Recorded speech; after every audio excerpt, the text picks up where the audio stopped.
I had held the distance the whole way to keep him unhinged enough to take the bait, even leaning on the disguise technique to sell the desperation. But it came up just short. Another 100 meters and a single shout would have brought the Jang guards pouring out with no road left for him to run.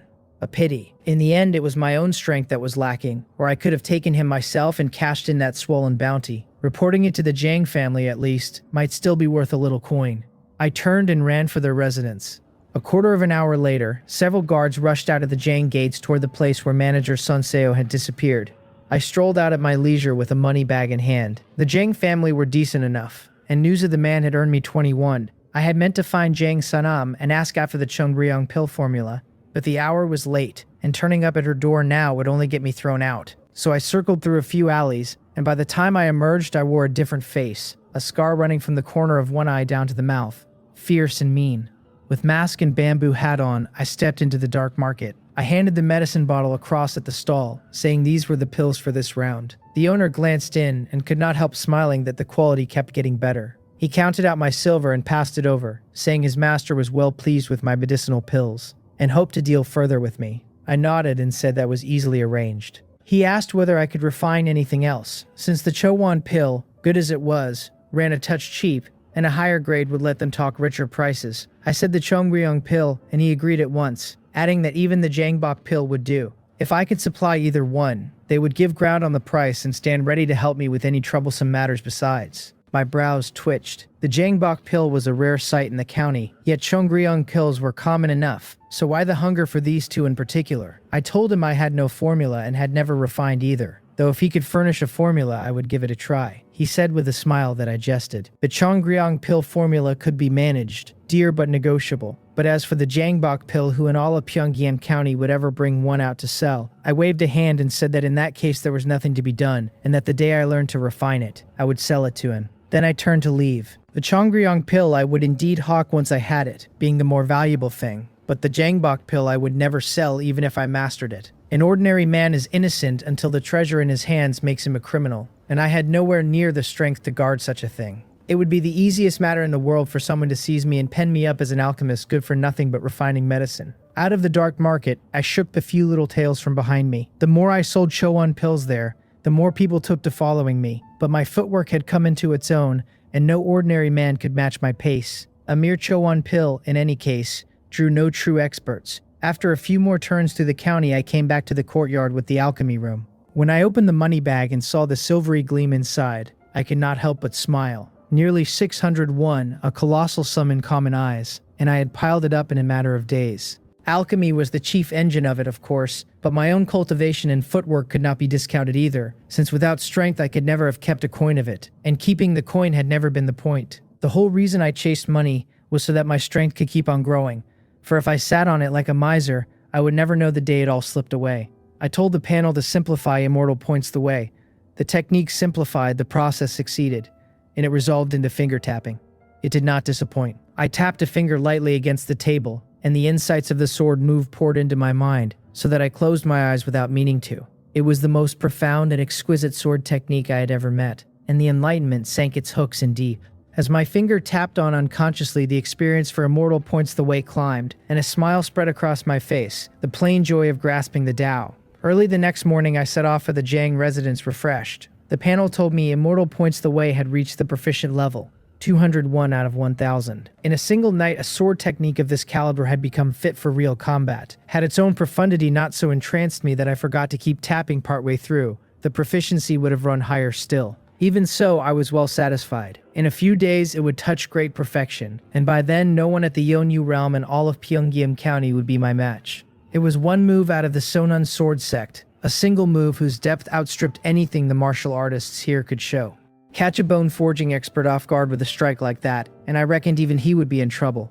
I put it to myself plainly. Gan Ryong, whom I had crossed before, and manager Sonseo from the night past. If either grew careless, that thrust would leave him gravely wounded, and a few more of them could kill. Repeating the same move too often invited someone to read its flaws, but a man already gravely hurt would have no leisure to go looking. It lent me a little more security, though nowhere near enough, and I resolved to keep grinding. I called out to the eldest miss, Jang Sanam, as I came through the small gate into the separate courtyard and found her in the pavilion, seemingly lost in thought. She told me to come and sit, and, as though she already knew my errand, her brows drew faintly together as she asked whether it was about the Cheongreon pill formula. I cupped my hands, said it was, and asked her to bestow it. After a moment's hesitation, she said she was afraid she could not give me the formula after all. My brows knit before I could help it, and I asked why, since it had been promised. It was on account of that very formula that manager Son-so had chased me the night before, a thing she should have heard about. She explained, gently now, that a few of the family elders had misgivings.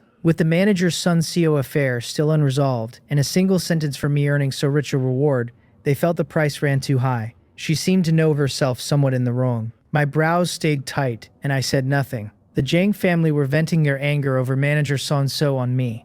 I had taken them for decent people, and plainly I had thought too well of them. She added that the family would not treat me unfairly. Even were she to hand me the formula now, I could not refine it, so I would do better to trade it for some other reward.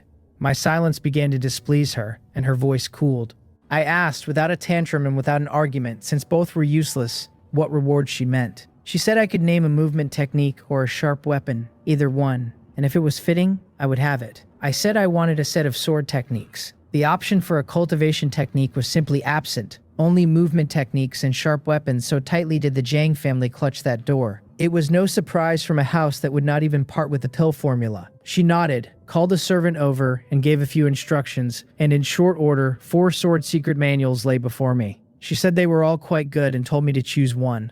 I asked whether I might look at each of them, and she agreed. I picked up the first, the Gale Sword, and paged through it, and perhaps because I had already comprehended immortal points the way, the principles within opened to me at a single touch. A quarter of an hour and I had browsed the whole of it, and when I glanced at the panel my eyes lit, for it had quietly logged the Gale Sword there, marked not initiated. Could I get 3 of them for nothing? The thought slipped in on its own. I looked up and found her attention nowhere near me, and the corner of my mouth curled. I set the manual down and started on the second sword technique, then the third a quarter hour on, and finished the fourth a quarter hour after that. Seeing me lay the last one aside, she turned and asked which I wanted. She had plainly never imagined I could learn 4 manuals in so short a span, a feat past 9 and 10 martial artists. Cultivation techniques demanded careful study, some could not be self-taught at all and needed a master's hand, and a quarter of an hour was barely enough to skim one through. I said just this one, picked it up, cupped my hands in farewell, and left the Jang residence. On the road I checked the panel and nearly laughed aloud. All 4 sat there now, the Gale Sword, the Huawol Sword, the Yamen Sword, and the Handshield Sword. Every one of them marked not initiated. I had not gotten the Cheongreon pill formula, and yet I had hardly come out behind. If anything, it seemed, I had earned a little. Not one of the 4 sword techniques was inferior to my Chungsan sword, and some ran a shade better. I called for the fusion. The Cheongsan sword and the Gale Sword vanished, and a Yolsan sword rose in their place. Then I simplified it, and the Yolsan sword folded back into the Chongsan sword, exactly as I had foreseen, so that cultivating the Chongsan sword would now raise its proficiency.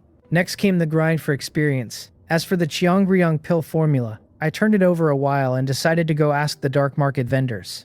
By day I went to the North City Medical Hall as usual. With manager Son-seo gone to his ruin, I had become the man with the most authority in the place, and someone hungrier for power would have been out courting followers and building a faction. I had no interest in any of it, since faction or no faction, a single word from the Jang family could overturn everything, the medical hall being theirs to shape as they pleased. Yu-gun came up to greet me, all eagerness, and after a moment's thought I shifted him to a better post. It was a small promotion with lighter work and heavier pay, a thing my authority could still manage. His face flushed with excitement and he bowed to me, while the others looked on with envy, marking him in their minds as the first man to follow me, and therefore bound for good fortune. I clapped his shoulder in encouragement and went back to the alchemy room to refine chi blood pills. The Chowan pill's proficiency already brushed great perfection, and I meant to push it over the line today, then spend the freed hours grinding other techniques. Refining at full effort, by evening a smile finally reached my face, for the panel showed the Chowan pill at great perfection. I had the medical hall sell off every chi blood pill I had made, having deliberately let my great perfection chi blood pills show these past days.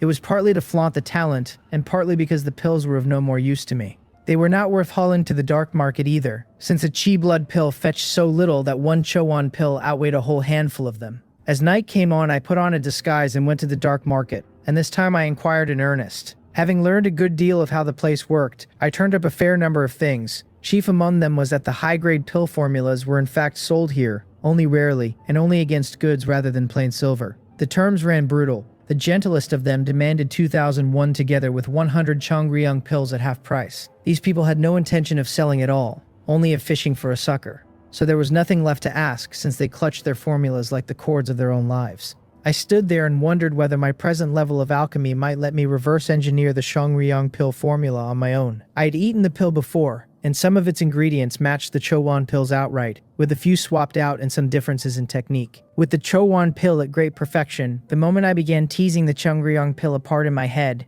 inspirations came crowding in, though hoping to refine the thing on inspiration alone was surely wishful. Let me try the bookstalls. I stepped into a dark corner, came out with my face and build slightly altered, and walked down a small street to Jidokbong's stall. He was sprawled back in a long chair and looked up at me in some surprise. Since the herbs were not ready this fast, we had worked together long enough to count as acquaintances, and our talk had loosened into something easy. I asked whether he had the Changryong pill formula. He said he did and went rummaging, and at last dug it out from the folded pages of a book in the corner, old and creased. He had plainly never expected a soul to buy such a thing. Then he fished out a Jangbok pill formula from somewhere and pressed it on me, along with the first. I glanced at the formulas without really studying them and asked instead about the startling Thundersword energy from before. It had held too many errors and gaps, and I wanted to know whether he had a more complete copy. He looked at me, taken aback that I had spotted anything in it, since every manual on his stall came wholesale from elsewhere and calling their contents nonsense would be generous. Most buyers wanted only basic manuals, and the high techniques served as amusement, something to leaf through when bored the way he himself sometimes did. For who tired of living enough to actually cultivate them?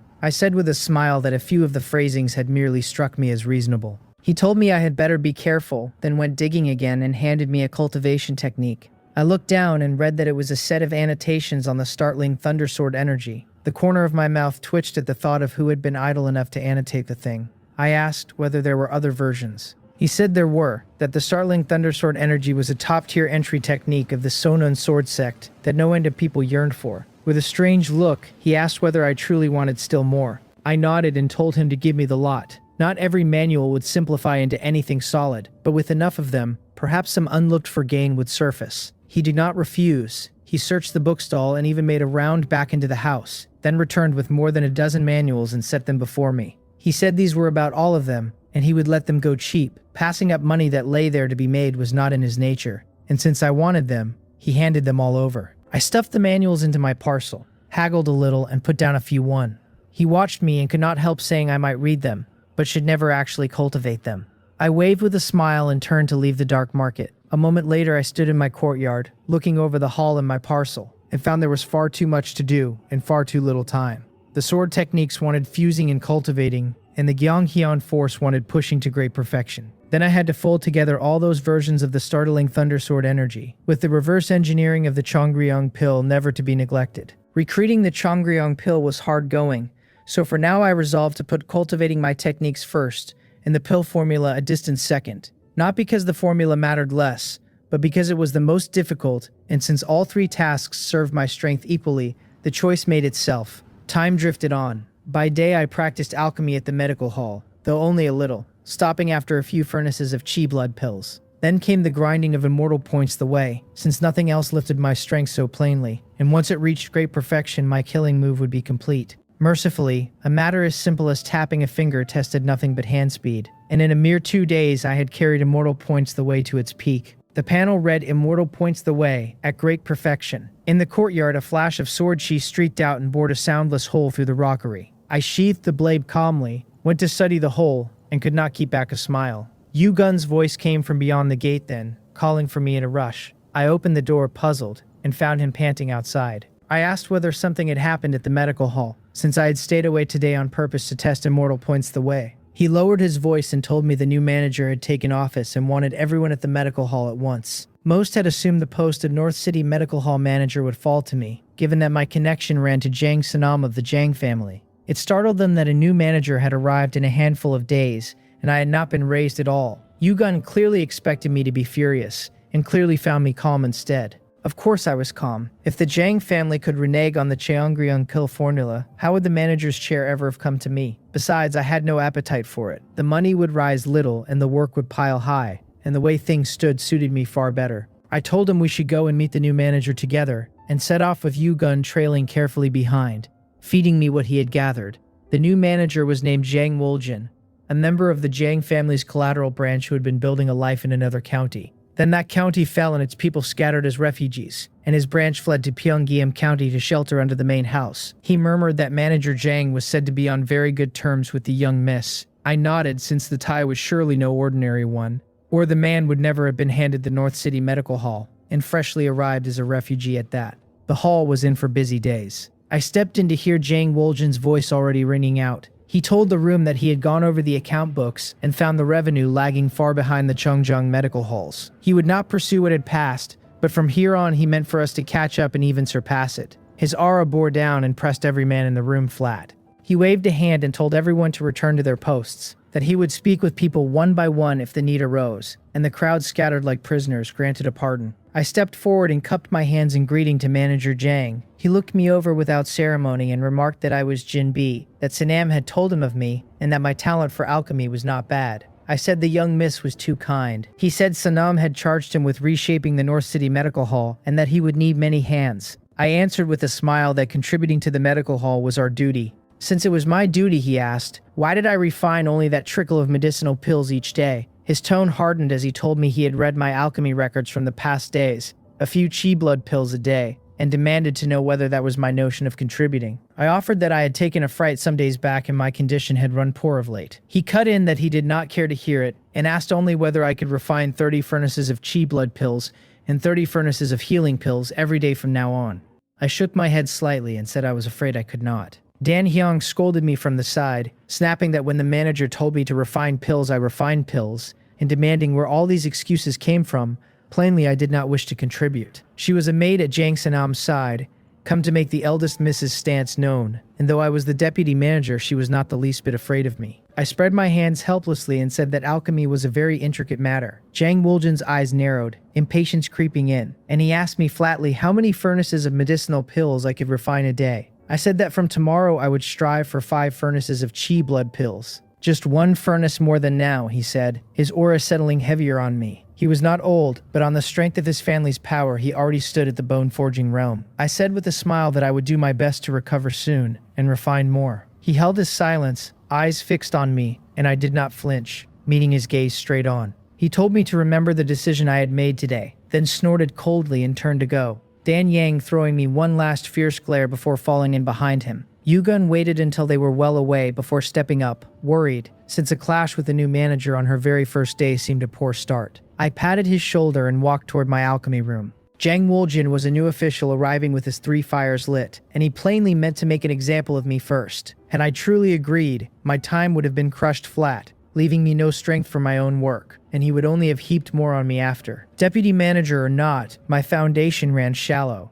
The others thought I had Jiang Sanam's backing, but she had never once counted me as one of her own, whereas Jiang Woljin was her true kinsman. Once he had a grip on me, the rest would see even I bent obediently, and none would dare slack. I had become, at a stroke, a tool in his hand for whipping the North City Medical Hall into shape. Dan Hyang said, put out, that since I was so uncooperative, she would surely report it to the young miss when they returned. Jiang Woljin said there was no need to trouble Sanam over such a trifle, his eyes narrowing to a sneer. If I had refused him outright, he added, he could still have respected me as a man, but this kind of shuffling excuse was worse than a woman's, and he found himself looking down on me. Dan Yang laughed at his side, for how would I ever have the nerve to refuse him to his face, when I would be beaten flat as one only at the skin-refining realm? 10 days slipped past in a blink. By day I did what I could to avoid running into Jiang Woljin, and after 5 furnaces of chi blood pills I would settle in to cultivate the Gyeonghyun force. It had sat not far from great perfection, and with all my diligent grinding it had at last crossed over. In the pill room I opened my eyes slowly and let out a breath of stale air. Set against the original Pungyeon breathing technique, the Gyeonghyun force alone now fed me 17 points of cultivation a day, very nearly double, and this after fusing only the Gyeong formula. What might the complete startling Thundersword energy do? I swallowed at the thought, wondering whether that dozen-odd trove of fake startling thunder manuals might yet spring a surprise on me. But there was no time to fuss with them now, not with sword techniques still waiting on their fusion. A clamor broke out beyond the medical hall, many voices tangled together. I walked out feeling something was off, and came to the entrance to find refugees streaming past. My brows twitched. These refugees were being led into the city now. The Pyongyang County office had barred them before, fearing they would unsettle the whole county, and only the hired ones had passed the gates. Now the medical hall was full of refugee odd-jobbers, taken on for wages far below what I had first drawn.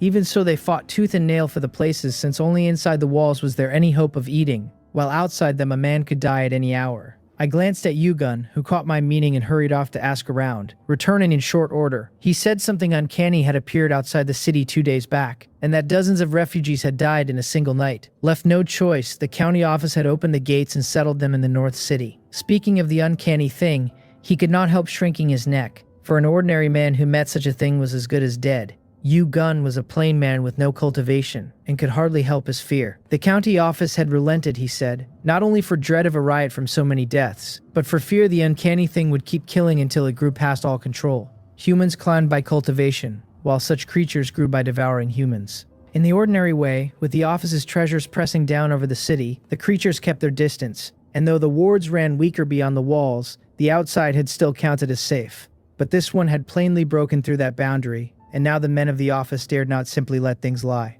The whole day, save for cultivating my inner force, I spent on my sword techniques, and I did not stop even at night.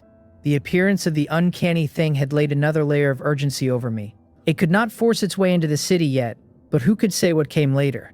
Pyongyang County at night ran louder than usual, and now and again a sound reached me from far off. Early the next morning, when I reached the medical hall, I found everyone murmuring to one another, so plainly something had happened again. I asked Yugun, a little startled, whether 19 people had truly died in the city overnight, since I had expected an uneasy night, but nowhere near that many dead. He said fearfully that there had been refugees among them and city residents both. In one wealthy household, 7 had been killed before the family gave up silver of their own accord, and the rest were spared. My brows drew tight. Refugees had no such strength in them. Wealthy houses kept hired guards as a rule, and if the refugees could beat the guards, they would have entered the city to work long ago rather than drag things out to now. Could it be that those mountain bandits had dressed themselves as refugees and come again? The faces of Ganriang and his crew rose unbidden in my mind. If it were truly so, then Pyongyang County would know no peace from here on. For among so vast a tide of refugees, the county office could never sort the bandits from the ordinary folk.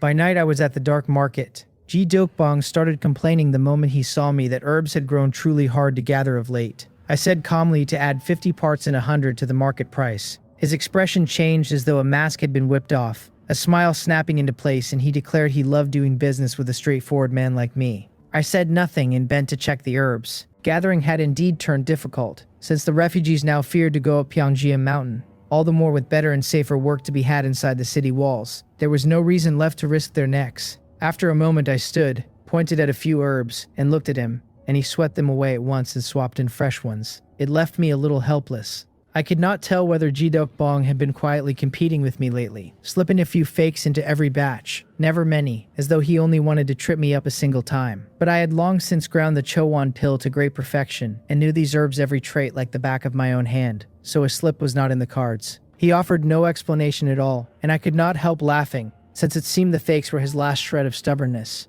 Leaving the wooden house, just as I made to quit the dark market, I looked up and saw a man ahead, and my step faltered a hair before I walked on as naturally as before.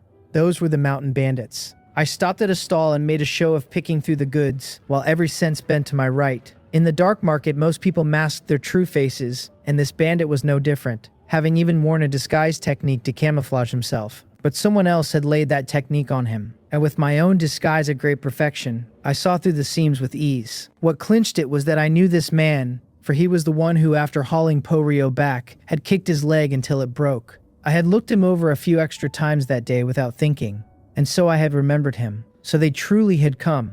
9 and 10, last night's work was theirs. I drifted about the dark market for over half an hour, until the bandit left, then followed at a distance. My footwork now bettered the average bone forging cultivators, and though the man stood at my own rank and moved with great caution, I still ran him down to his very lodging. More than that, partway along he stripped off his hood and bamboo hat, and I saw his present face clearly. This was the look he had been wearing about the city of late. I fixed it in mind from afar and then vanished. Deep in the night, Pyongyang County lay quiet, but the county office still labored over its cases. If last night's horrors kept repeating inside the walls, the whole county would be turned on its head. I stood off at a distance, weighed a stone in my hand, and hurled it with all my strength toward the office. Then my figure flickered and I was gone from the spot. I had done what I could, and what came next rested on how the office chose to answer. The whole of the next day, Pyongyang County stayed calm and untroubled, which left me puzzled. Had the men at the county office not believed my message, it was possible, since so furtive a method was hard for anyone to trust. But at the very least, they should have sent someone to look,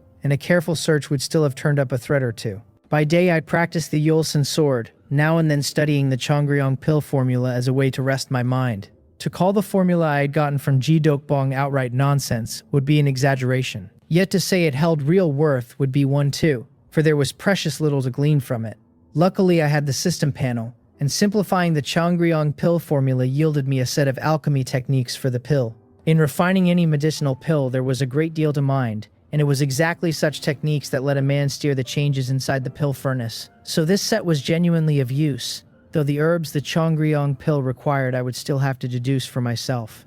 I had toyed with buying a few more such formulas to simplify and see what more I might wring out, but formulas found few takers, since almost no one had a use for them, and no alchemist went about buying baffling recipes off the street. Without a market, no one bothered to compile them, whereas the cultivation technique manuals at least offered amusement, while a thing as dry as a pill formula did not even ease a dull hour. So in the time I spared from swordplay, I took apart the finished Chongryong pills to read their makeup, and every so often refined a few furnaces to see how they came out. Night fell, and I practiced in the courtyard where I now lived, no longer the old one, since that place had become known to manager Sanseo. His whereabouts were a mystery, and rather than keep my guard up around the clock, I had found it more restful to move. I held my longsword and leapt through the forms, the blade's light flickering, sword chi curling faintly about the edge. A shout to kill cut through the dark from somewhere off, and I stopped and turned my head toward the southeast, where flames were climbing into the sky. My brows twitched. Was that not the very place the mountain bandits had holed up? So the county office had made its move. I stared at the distant fire while the sounds of slaughter rolled over, ragged and broken. And even at that remove, I could pick out the brutality in them. Along the way, every household had snuffed its lamps, the uproar having frightened the ordinary folk into a silence, where none dared make a sound. That crew of bandits had actually broken free. My brows knit, for the killing sounds had begun to scatter in all directions, and plainly the office's encirclement had failed. The din of charge and slaughter swept from far to near, some of the bandits rushing my way with the county runners hard behind them. Slowly the noise thinned. Whether the bandits had died or the runners been cut down in their turn, I could not say. Stray sounds lingered, but the night was easing back toward stillness. I had sheathed the longsword and was about to head indoors when 3 figures vaulted over the courtyard wall. They too were caught off guard to find me standing there. One of them said it was him. Ganriang had recognized me at once as the physician from before, and had plainly not expected to run into me here, a strange twist of fate. I asked who they were, took a step back looking overcome with fright, and stumbled and dropped to the ground. Ganriang gave the order to kill me, then turned to watch the wall warily, for any disturbance outside would send them running again with those runners still in pursuit. As for the mercy of my treating him once, he cared nothing for it, since sparing them last time had already been generosity. This time he saw no reason to show his face when it was simpler to cut the man down. I cried for help, the sound coming out oddly hoarse with what seemed excessive terror. The 2 bandits sneered and closed in, their blades hacking down toward my head. Steel bit into flesh. The 2 figures froze mid-motion, hands flying to their throats, where the blood was already fountaining out, palms helpless to stem it. A breath that was more blood than air bubbled from their mouths, no words left in them, and they pitched to the ground with a pair of dull thuds. Ganriang whirled and found me holding the longsword, the terror of a moment ago long gone, replaced by a flat calm. He looked at the 2 men still twitching in the dirt, his eyes drawing to slits, then raised them to me and said he had never expected to misjudge a person so badly. I told him he could take a good look now, and flicked the blade to shake the blood from it. He roared at my insolence, and flickered across the space between us, his blade blurring toward my neck. Metal rang on metal and drove me back a step, and as he made to press the pursuit, my longsword was already thrusting at his face. A streak of sword chi tore past, and a bloody line opened along his cheek, a few strands of hair drifting loose. Shock flooded his eyes, for a heartbeat ago that sword chi had nearly punched through his skull. Had he not sensed the wrongness at the last instant and wrenched aside, he would already be dead. After the lingering fear came a towering rage. An ant he could once have ground out on a whim, spared only by his own pity, had just come within a hair of killing him in turn, and Ganriang could not swallow it. With a shout, veins standing out on his brow, his blade seemed to become the surging waves of a blue sea howling toward me. There was a heavy crack, and the flat of the sword slammed into my chest and hurled my whole body into the courtyard wall, blood spilling from the corner of my mouth. He swore he would peel the flesh from me a cut at a time, his eyes gone bloodshot, his chi and blood roaring to their limit. In a few strides he was on me, the longsword falling again with that wash of waves ringing in the air. I shouted the name of a move, sword chi rampage, and wisps of sword chi feathered along my blade. Ganriang's heart clenched. Remembering the sword chi from before, and hearing now so overbearing a name, his longsword could not help but slow a fraction, for if anything truly came of it, he wanted the instant to adapt. There was no sword chi rampage. I stamped my right foot and stood suddenly atop the courtyard wall, and the next breath I was already running for the distance. Ganriang's eyes flew wide as he understood he had been played, his rage snapping clean through, his chi and blood boiling until beads of blood wept from his very pores. His figure shot after me, and in a few steps he had closed on my back. He raised his blade high to bring it down. Just then a flash of light streaked across his sight, swift as a white steed flashing past a gap. The strike of immortal points the way itself. Ganriang felt the chill run through his heart and threw everything into dodging, only to find it far too late. The stroke was too fast. So fast the eye caught nothing but a flicker of sword light. My strength and reflexes reached the Yonyu realm at the most, yet my sword technique bit hard, and my knack for raising sword chi was genuinely startling. This ought to have been the ceiling of it. How could a technique like this appear on someone like me? Nothing of the kind should exist in a place like Pyongyang County, where even the noble houses could hardly claim such a legacy. A bloody hole opened in Ganriang's chest and bored clean through. Small, but a wound like that was fatal all the same. His offensive naturally collapsed, and he fell from the wall to crash against the ground. He struggled to lift his head and asked what kind of sword technique this was, only to see me standing over him with an expressionless face, my sword already thrusting for his skull. 3 hidden weapons burst from his sleeve. I turned the sword light and knocked them away, and found him fleeing for his life into the distance. My feet moved, and a few steps carried me onto his back. Feeling emotion behind him, Ganriang tasted bitterness. He had meant to stall for the time to loose his hidden weapons, and had not counted on my paying the trick no mind, set on killing him without so much as a word. It was hardly the decisiveness one looked for in a mere alchemist, steadier even than seasoned hands of the martial world. Men on the verge of victory almost always let themselves ease or grow careless, and I had done neither, wanting only to put my opponent down first. He shouted for me to spare his life and name any condition I liked, and got my sword through his throat for an answer. He tried to twist away and no longer had the strength for it. I drew the longsword back. Ganriang rolled limply to the roadside, his eyes locked on me, brimming with resentment. I met the stare without a trace of fear or hesitation. Those who kill will be killed. This was my creed, and I meant to keep it. I had not feared Ganriang while he lived, so now that he was dying, what could a glare do to me? He lifted a finger to point at me, seeming to want to say something, and in the end his head lolled aside and his breath ran out. I stepped up to search him. As one of that band's leaders, his wealth was surely not thin, but beyond the money, it was his cultivation technique I wanted. After a moment, a look of joy crossed my face, for in my hand lay a sheet of parchment covered in dense writing. I recalled the faint crash of waves that had rung out when he attacked. Martial artists, as a rule, keep the techniques they have not yet perfected on their persons, uneasy leaving them elsewhere, and glad to draw them out now and then for insight.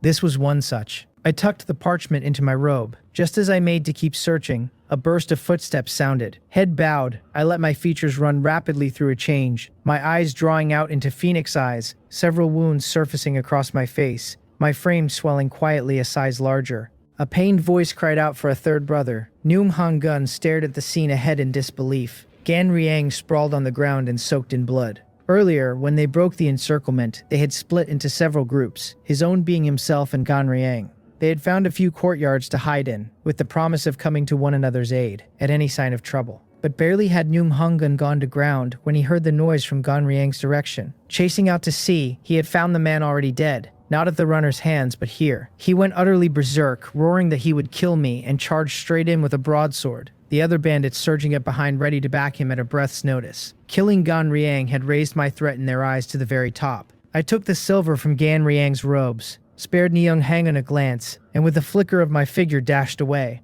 At bottom, I was still only a Yonyu realm martial artist, well short of the bone forging realm in both strength and reflexes. Without immortal points the way, I could never have killed Ganriang, who could simply have worn me down until I dropped. To stay and trade blows head-on with Neung Gun, stronger than Ganriang and ringed by the rest, I would have had to be out of my mind. The county runners' voices rose behind me, shouting to give chase. My expression flickered as I weighed whether to snarl the bandits up a little and then throw in with the runners to hem them in and kill them. But I let the thought fall away at once.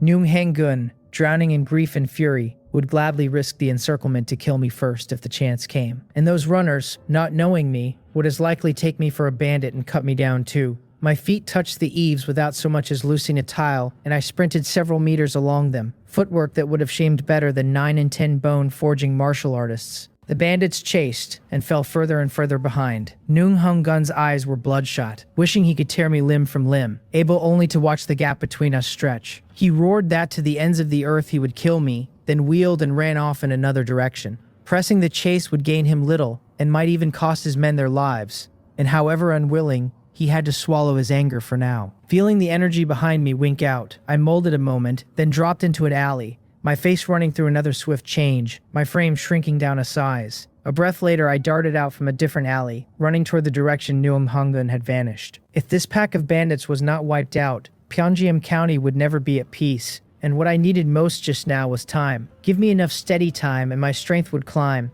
whereas at present I still had to lean on immortal points the way to kill a bone-forging expert. Once I grew into the bone-forging realm myself, why would I ever go to such trouble over men like these? For my own sake, I had to see these bandits gone from Pyongyang County. I trailed them from afar, and a moment later I lost the pack entirely. I had overestimated myself. Back at the courtyard with the alchemy room, I sat beneath the eaves and looked up at the field of stars. At the dark market that other time, I had held the trail only because I caught them off guard. Tonight the bandits knew they were hunted, and had surely bent every method to shaking off pursuit. Beyond my edge in footwork, my eyesight and my tracking ran plainly mediocre, and if a man like me could tail them so easily, the runners would have caught them long ago. Perhaps I should find a cultivation technique to sharpen my sight or my tracking. The idea tempted me, and then the thought of everything already crammed onto my plate dragged a sigh out of me, since in the matter of time I was squeezed utterly dry. That would have to wait for some freer day. I pulled out Gan Riang's money pouch and opened it, and felt a small letdown. The silver they had plundered was surely stashed somewhere else, and the pouch held only a few dozen one of broken pieces. In the old days that might have gladdened me, but now that my alchemy had come into its own, a few dozen one could no longer satisfy me. I tossed the pouch into the fire to let it burn, and opened the parchment. The oxhide had to be ancient, worn smooth by more hands than I could count, yet the material itself had never taken a scratch. That alone made me doubt it was any ordinary yellow oxide. Half-remembered tales surfaced in my mind. This world held not only specters but demon beasts, creatures that cultivated the way humans did, clever and monstrously strong. Pyongyang County had none of them, though specters turned up often enough. If this hide had come off a demon beast, that would explain a great deal. An hour later, I rubbed my eyes and lifted my head. I had read the whole cultivation technique carved into the hide, and it left me at a loss. No matter how I turned it over, it looked nothing like an ordinary method. Cultivated the normal way, I would not even know where to begin. I could not work out how Gan Riang had drawn his raging waves out of this hide. Maybe his art had never come from here at all. More likely, he simply knew the method was precious, which was why he carried it against his body and studied it now and then. I gave the hide a light tug, and it did not so much as crease. My expression tightened. I set my blade against it and bore down with everything I had,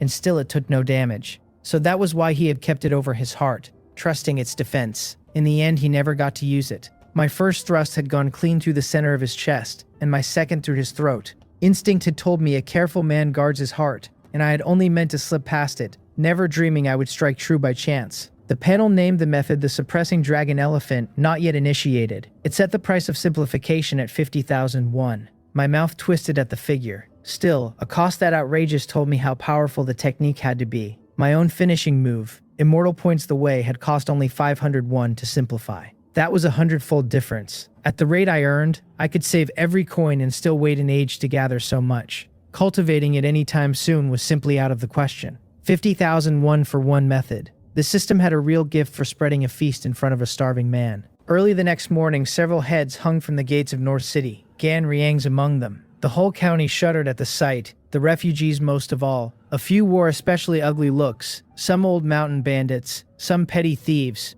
The county office had made its meaning plain, and that meaning was deterrence. Within 2 days of the crime, it had sent men to surround and cut them down. Many escaped, but many died too. Gan Riang's head in particular chilled the mountain bandits. He had been their third leader, had broken the encirclement only the night before, and still had not outrun death. That same night, in a room across the county, one of the bandits urged their leader to pull out while they still could. He said third brother had been cornered here once already, and this time was worse. There had to be a tracking expert in the county, since their crude disguises could not slip past such eyes. Noong Hanggun's gaze turned fierce. He asked whether his brother's death was to go unavenged while he simply walked away. The man started to say he was only worried. Noong Hanggun's open hand cracked across him and knocked him to the floor, cutting off the words in his mouth. He roared at the rest to investigate by any means and drag out the killer's name, swearing to make the man pay in blood. Seeing them all tremble, he drew a breath and ordered a few to stay behind. The others were to leave the city in batches. None of them dared refuse. Night fell, and I walked into the dark market wearing another man's face. There was no sign of the bandits anywhere. I had only ever gotten a good look at a handful, and the rest, deliberately disguised, were impossible to pick out again. I never found what I came for, but I did find a bounty notice. The face printed on it was the very one I had worn the night I killed Gan Riang. Anyone with useful word of the man would earn 1,001, and whoever brought him in would collect 5,000 outright. Few could talk themselves out of chasing that. The dark market clearly ran with the county office's blessing, and yet the bandits had posted their bounty here all the same. It told me plainly how badly they wanted me dead. On my way out, I picked up a tail, so I took a few extra turns through the lanes until I lost it. Then I went home and drilled my sword forms. They had put a price on a face that no longer existed. I almost admired the effort. The days slid by. The refugees settled in and became true residents of Pyongyang County. The county steadied, and the killings in the night stopped. The one change was the bandits' bounty, which climbed to 8,001. Soon it seemed every martial artist in the county had turned an eye toward it. The reason was simple enough, since the payout was too rich to ignore. It made me wonder what they were truly after, and whether it might be the oxhide. That thought sent me back to the technique, which had a strange quality to it. After my one reading, I had already forgotten most of it, and before long I would forget the rest, so I copied the suppressing dragon elephant onto paper. The next morning stole my breath. The writing on the page had quietly shed a few of its characters overnight. No wonder the method had to live on this particular hide, and no wonder it had to ride close against the body. A man had to reread the text again and again before he ever learned it. With the panel holding the technique for me and the method recorded, I wondered whether the oxhide could simply be sold. The trouble was that Pyongyang County held no buyer for such a thing. Even if one existed, I had no way to guard whatever silver the sale might bring. For now I would keep it as a heart protector, and I went back to my sword. Time passed, and I folded the third set of sword forms into my own, my swordsmanship climbing higher by the day. My cultivation advanced at a steady pace, though the bone-forging realm still lay out of reach in the near term. My experiments on the Chongryong pill were slowly bearing fruit. Before long, I thought, I might refine the pill myself. Then the door of the alchemy room slammed open. Jang Woljin walked in just in time to watch my medicinal pill burst apart inside the furnace. I told him coldly that disturbing a man mid-refinement was forbidden, that it was the medical hall's own rule. He waved me off and said that in the North City Medical Hall his word was the rule. He showed no regard whatsoever for my standing, and told me to drop the useless talk and get to the Jang family mansion. Dan Hyung at his side urged me on without any courtesy. She warned that if the young miss laid the blame on me, it was not something I could bear. Should I just leave the medical hall? The thought rose on its own, and I put it down just as fast. The Jang family had already marked me as theirs. I did not fancy my chances of paying some termination fee and walking away clean. Unless I meant to leave Pyongyang County altogether, falling out with them would only breed worse trouble down the road. I could change my face and go on living in the county, of course, and with my alchemy I would never want for a living. But after that, laying hands on any real cultivation technique or secret manual would turn difficult. The damaged manuals in the dark market were not to be trusted. I had once pinned real hope on the startling Thundersword energy, thinking a dozen copies would surely yield something. As it turned out, the panel refused to recognize a single one. None of them even met the basic terms for simplification. Pulling one move of immortal points the way, and the Kyongyon force from my early luck had been exactly that, luck. And luck does not trail a man just because he wishes it would. As for leaving the county, rebels were running loose beyond the walls. Whether from the wrath of heaven or the grudges of men, the specters had grown thicker too. The merchant caravans that once passed through often now came far less. I did not know the outside world and did not yet hold the strength to face it, so I had not settled on where I might go. I would wait and watch, I decided, and I glanced at Jang Woljin. I had no idea why the family had called us in today. If it looked too dangerous, I could always weigh my choices again. In less time than an incense stick takes to burn, the three of us reached the Jang residence, passed through a side gate, and came to the main hall. A crowd already stood waiting. I took my place at the very back while Jang Woljin stood near the middle, which said plainly enough where I ranked inside the whole family. The clan chief, Jang Jung, swept his eyes over the room and spoke in a low, heavy voice. He would waste no breath on idle talk, he said, for they had gathered for one thing only, to capture and kill Manager Sun. The room went still. So many people drawn together, and still it came down to Manager Sun, a man most had assumed had long since fled the county. He said he wanted the man alive, or wanted his corpse, and that whoever managed it, the Jang family would reward without stint. His voice carried through the hall as a kind of guarantee. With this many eyes watching, the family would have to bring out something truly worth having, or the promise would never hold the crowd. A quarter of an hour later, the gathering broke up, and I followed the others to eldest Miss Jang Sanam's courtyard. She lifted a cup of tea and took a few small sips. Then she told us that her father had spoken true, that anyone with a way to kill manager's son would find the Jang family generous. Elder Jung asked, puzzled, how that could be, since manager's son had surely already left Pyongyang County. She answered that certain matters were not convenient to lay out in full, and asked the elder to forgive her. He waved his hands and swore he would never presume. Jang Woljin narrowed his eyes and declared that if manager's son dared show his face, he could kill the man single-handed. His footing in the family was still awkward, since he had come to them seeking refuge. Killing manager's son to win everyone's regard would set his position on far firmer ground. The eldest miss only shook her head. Manager's son was a rat darting across the street now, she said, and he would hardly show himself. His bone-forging realm strength was nothing to sneer at, but the family still had the means to deal with him. The problem was that they could not find him while he lurked in the dark. Only yesterday, 2 of the family's own direct descendants had died, which was why they had been driven to such fury. I said nothing and kept to the side. The offer tempted me, but given the strength I showed the world, I hardly looked like a man who could kill manager's son. Even if I threw myself at it, I would most likely just hand the credit to someone else. A while later, we all filed out of the courtyard, and on the way Elder Jung laid a hand on my shoulder. He knew the Jang family had withheld the Sheng Ryong pill formula from me last time, and it sat wrong with him. Yet an old alchemist had no power to overturn the family's word. In the end, to the Jang family, anyone not of their blood was simply a servant. I smiled, cupped my hands, and took my leave. The Jang family's bounty spread through Pyongyang County soon after. Their earlier one on manager's son had come to nothing. But this time they meant it. The sum high and the sweeteners real. Anyone outside the family who turned him up would not only take the money but could walk straight into a Jang family shop with their safety guaranteed. To ordinary people, that pull was far stronger than coin alone. The North City slums were filthy even by the county's measure, and the order there ran just as ragged. Juseo kept glancing at a figure hunched beneath the courtyard wall, a man who had drifted in a few days back. He never seemed to go out for work, and never seemed to eat, sitting there as if he had not moved the whole time. The slums bred no shortage of oddballs, and Jusok had always let such things be. Ever since the Jang family's bounty went up, though his mind had turned, he could not shake the thought that this might be the very man they wanted, even if he had no way to prove it. Night came, and as Jusok gnawed a hard black bun, the daytime figure rose again in his mind. He thought it over and went to find Ju Ryo, who had grown up alongside him. Jo Ryo looked at him in surprise and asked whether he truly meant to report the man to the Jang family. Jo Seok whispered that he had asked around, that the stranger was genuinely strange, rarely leaving and never working. Unless the man had money of his own, there was no reason for him to linger here among them.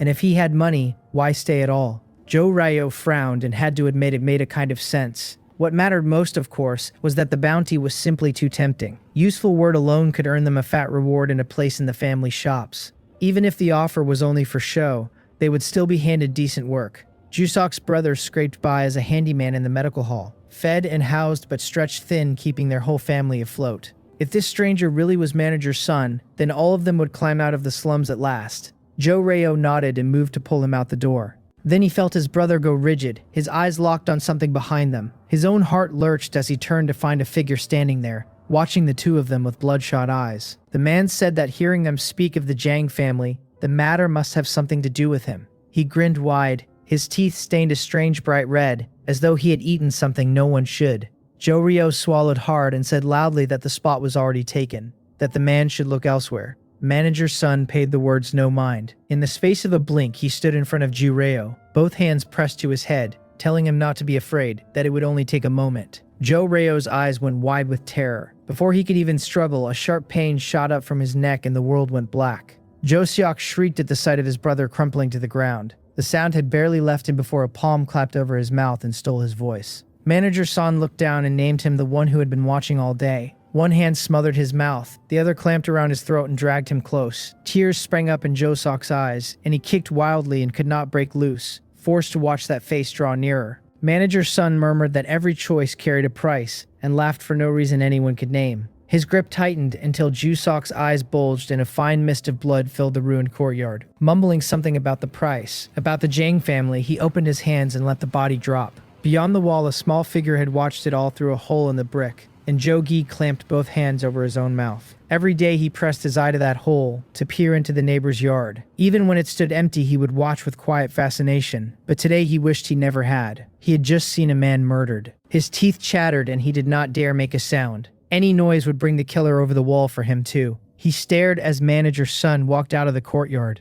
then let out the smallest breath and lowered his hand. In that one loose moment, he looked up at the hole again and found an eyeball staring straight back into his. He scrambled backward with a scream. Somewhere above him, a voice mused that a little mouse had been hiding here after all. The alchemy room smelled of medicine again as my technique shifted through its turns, and the fragrance rose from the pill furnace. Then the furnace shuddered with a muffled thud, and the scent went instantly to burning. I frowned, lifted the lid, looked at the charred dregs inside, and shook my head.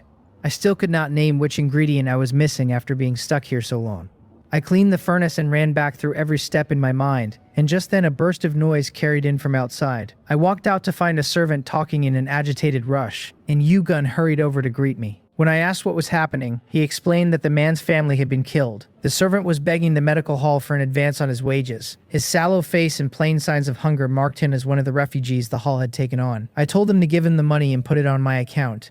I drew out a few won and turned to go, since that was likely all I could do here. More would only be silver the man could never manage to keep. His tearful thanks followed me across the yard as I waved a hand and went back to the alchemy room. I set the whole thing aside and returned to the Chongryong pill. An hour later, I rubbed my aching head with little to show for it. That was only to be expected, since working the ingredients backward out of a finished pill was brutally hard. Yet I found I enjoyed it, and the progress was decent enough that I felt sure I could one day restore the formula. I picked up the long sword beside me and ran my forms right there in the alchemy room. This was my life now, an unbreakable daily round of cultivating my internal energy, with every other hour poured into swordsmanship or alchemy. Driving myself with almost no rest did not break me down at all. Instead, it left me brimming with energy day after day. 10 more days went by in a blur. Pyongyang County knew no real peace, and beyond its walls a storm was already gathering. The Imperial Army sent to put down the rebels had actually been beaten, and now it was drawing in its lines and falling back step by step. The rebels' momentum swelled as they pressed the retreating army and crept forward. Worse, they had risen in several other counties and towns as well, so that working from within and without, their forces grew larger by the day. Inside Pyongyang County, another of the Jang family's direct descendants died. The family's hunt for manager's son had grown sharper, though. They had even brought him to battle once, only for him to slip away in the end. As for me, I had already woven my swordsmanship into its fourth set. The panel showed the fire pattern sword at perfection, 7,124 of 10,000. Against the original Chungsan sword, the fire pattern sword had gained at least 70% in power.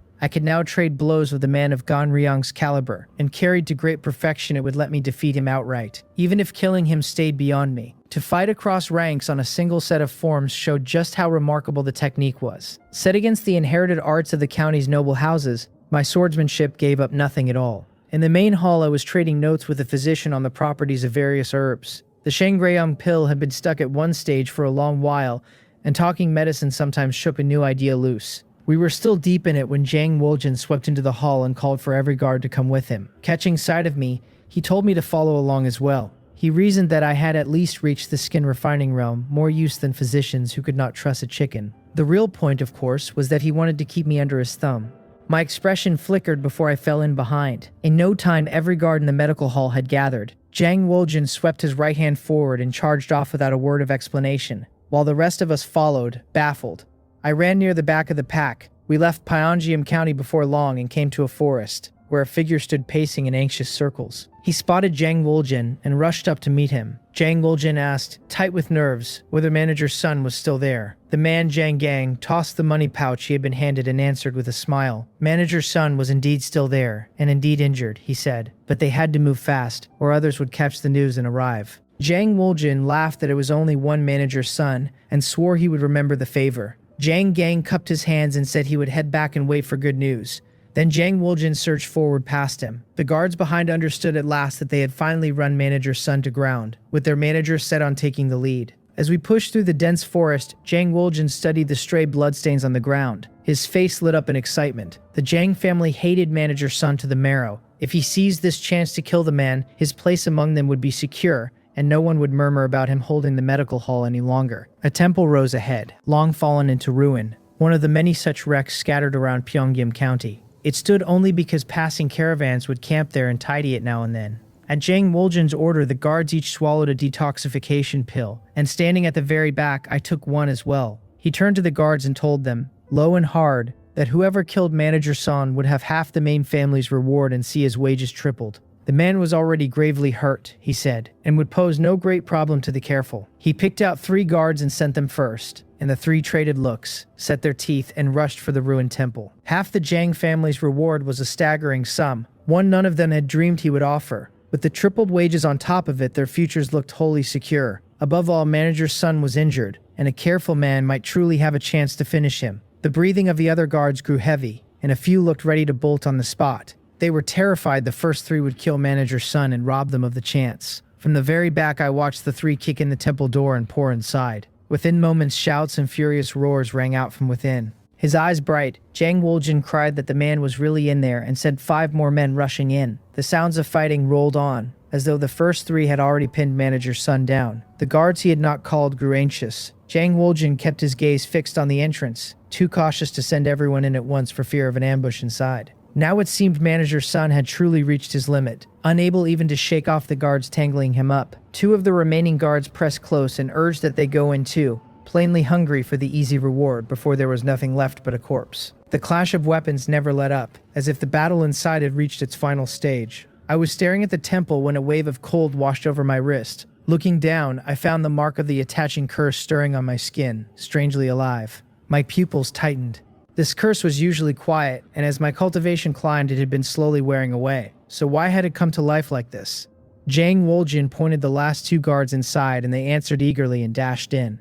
Then he turned to me and told me to go as well. He said not to claim he had given me no chance, that it was surely almost over, that I might yet steal the finishing blow. I told him something was wrong inside, that the sounds coming out of the temple were too much like before, and I took a step back. I had noticed nothing at first, but once the mark began to stir, I listened hard. To my horror, I realized that beneath all the fierce shouting, a great many of the sounds were simply repeating. In the heat of a real fight, a man might overlook it, but paying close attention, the wrongness was there to be caught. Jang Woljin snapped that he was telling me to do a thing, not asking my opinion. He ordered me to rush in at once and not force his hand, glaring with murder in it. I could walk in on my own or be thrown in, he said, since in this medical hall he made the rules. I looked at him and could not help but shout that there was a real problem inside, that he should listen closely. He bellowed at me to shut my mouth, his long sword already half drawn, his aura bearing down on me. He demanded one last time whether I was going in or not. I said I was the medical hall's alchemist, that direct combat was no part of my duties, and that he had no right to order me around. He sneered that conniving in Manager Son's escape was a charge that would let him kill me on the spot with no consequence at all. Since I would not take the easy road, he said, I had only myself to blame. Then he flashed forward to seize me by the collar. In the North City Medical Hall, he brooked no one crossing him and demanded nothing short of total obedience. With Manager Son's death so near, he did not mind teaching me once more who truly led here. Rage tore out of me, and my longsword left its sheath and drove straight at him. A smug smile crossed his face at the sight. For me to draw first meant he could cripple me now, and no one would say a word. A mere skin-refining cultivator throwing his life away. He was about to press his grab faster when he realized the longsword in my hand had vanished, leaving only a streak of light across his vision. Something was wrong. His heart screamed. Just as he moved to dodge, a sharp pain lanced through his chest and every feeling there drained away. In disbelief, he looked down at the wound bored clean through him, blood pouring out beneath the hand he clapped over it. He lifted his eyes to me, filled with pure incredulity that a skin-refining cultivator could hold swordplay. Moves he could not follow. I did not look at him. I stared instead toward the ruined temple, where the din that had filled the place a breath ago had fallen dead silent. Faintly, I made out a pair of crimson eyes cast out from within, fixed straight on me.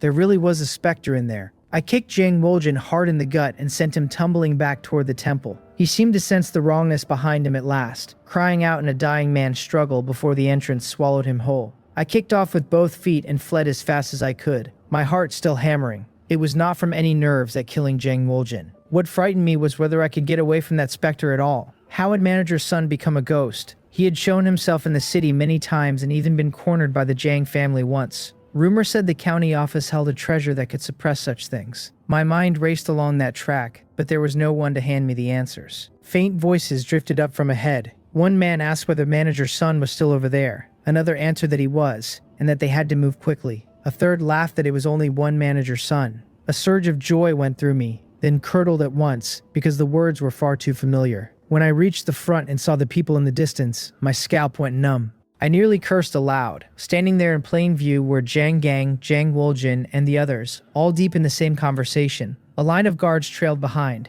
and at the very tail of the group I even saw myself. Jang Woljin turned toward me and shouted that manager's son had appeared and had to be killed, his whole expression wild. The guards and Jang Gang all fixed bloodshot eyes on me the same instant. My figure flickered, carving an arc as I ran past this pack of things I could not name as human or ghost. Jang Woljin's voice chased after me, thin and broken, calling for manager's son at first and then twisting into my own name. I glanced back despite myself. The men who had looked bright and whole a breath ago were now drenched in blood. Jang Woljin had a sword wound across his chest, and his left arm was simply gone. He tore after me with a coldness in his eyes that raised every hair on my body. I triggered the secret art of rapid leaping and dashing, and my speed surged, shaking off the chill that had been closing in.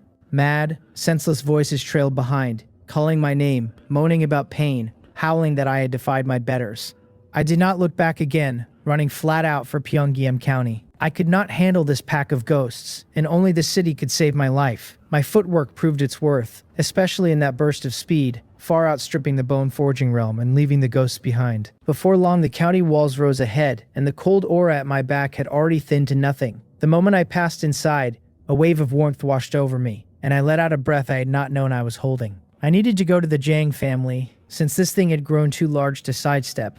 Had the others not seen me leave with the group, I would have wanted no part of the affair. Too many eyes had been on me though, and any denial now would only breed suspicion. So I found an empty alley, struck my own chest with a palm, and spat out a mouthful of blood.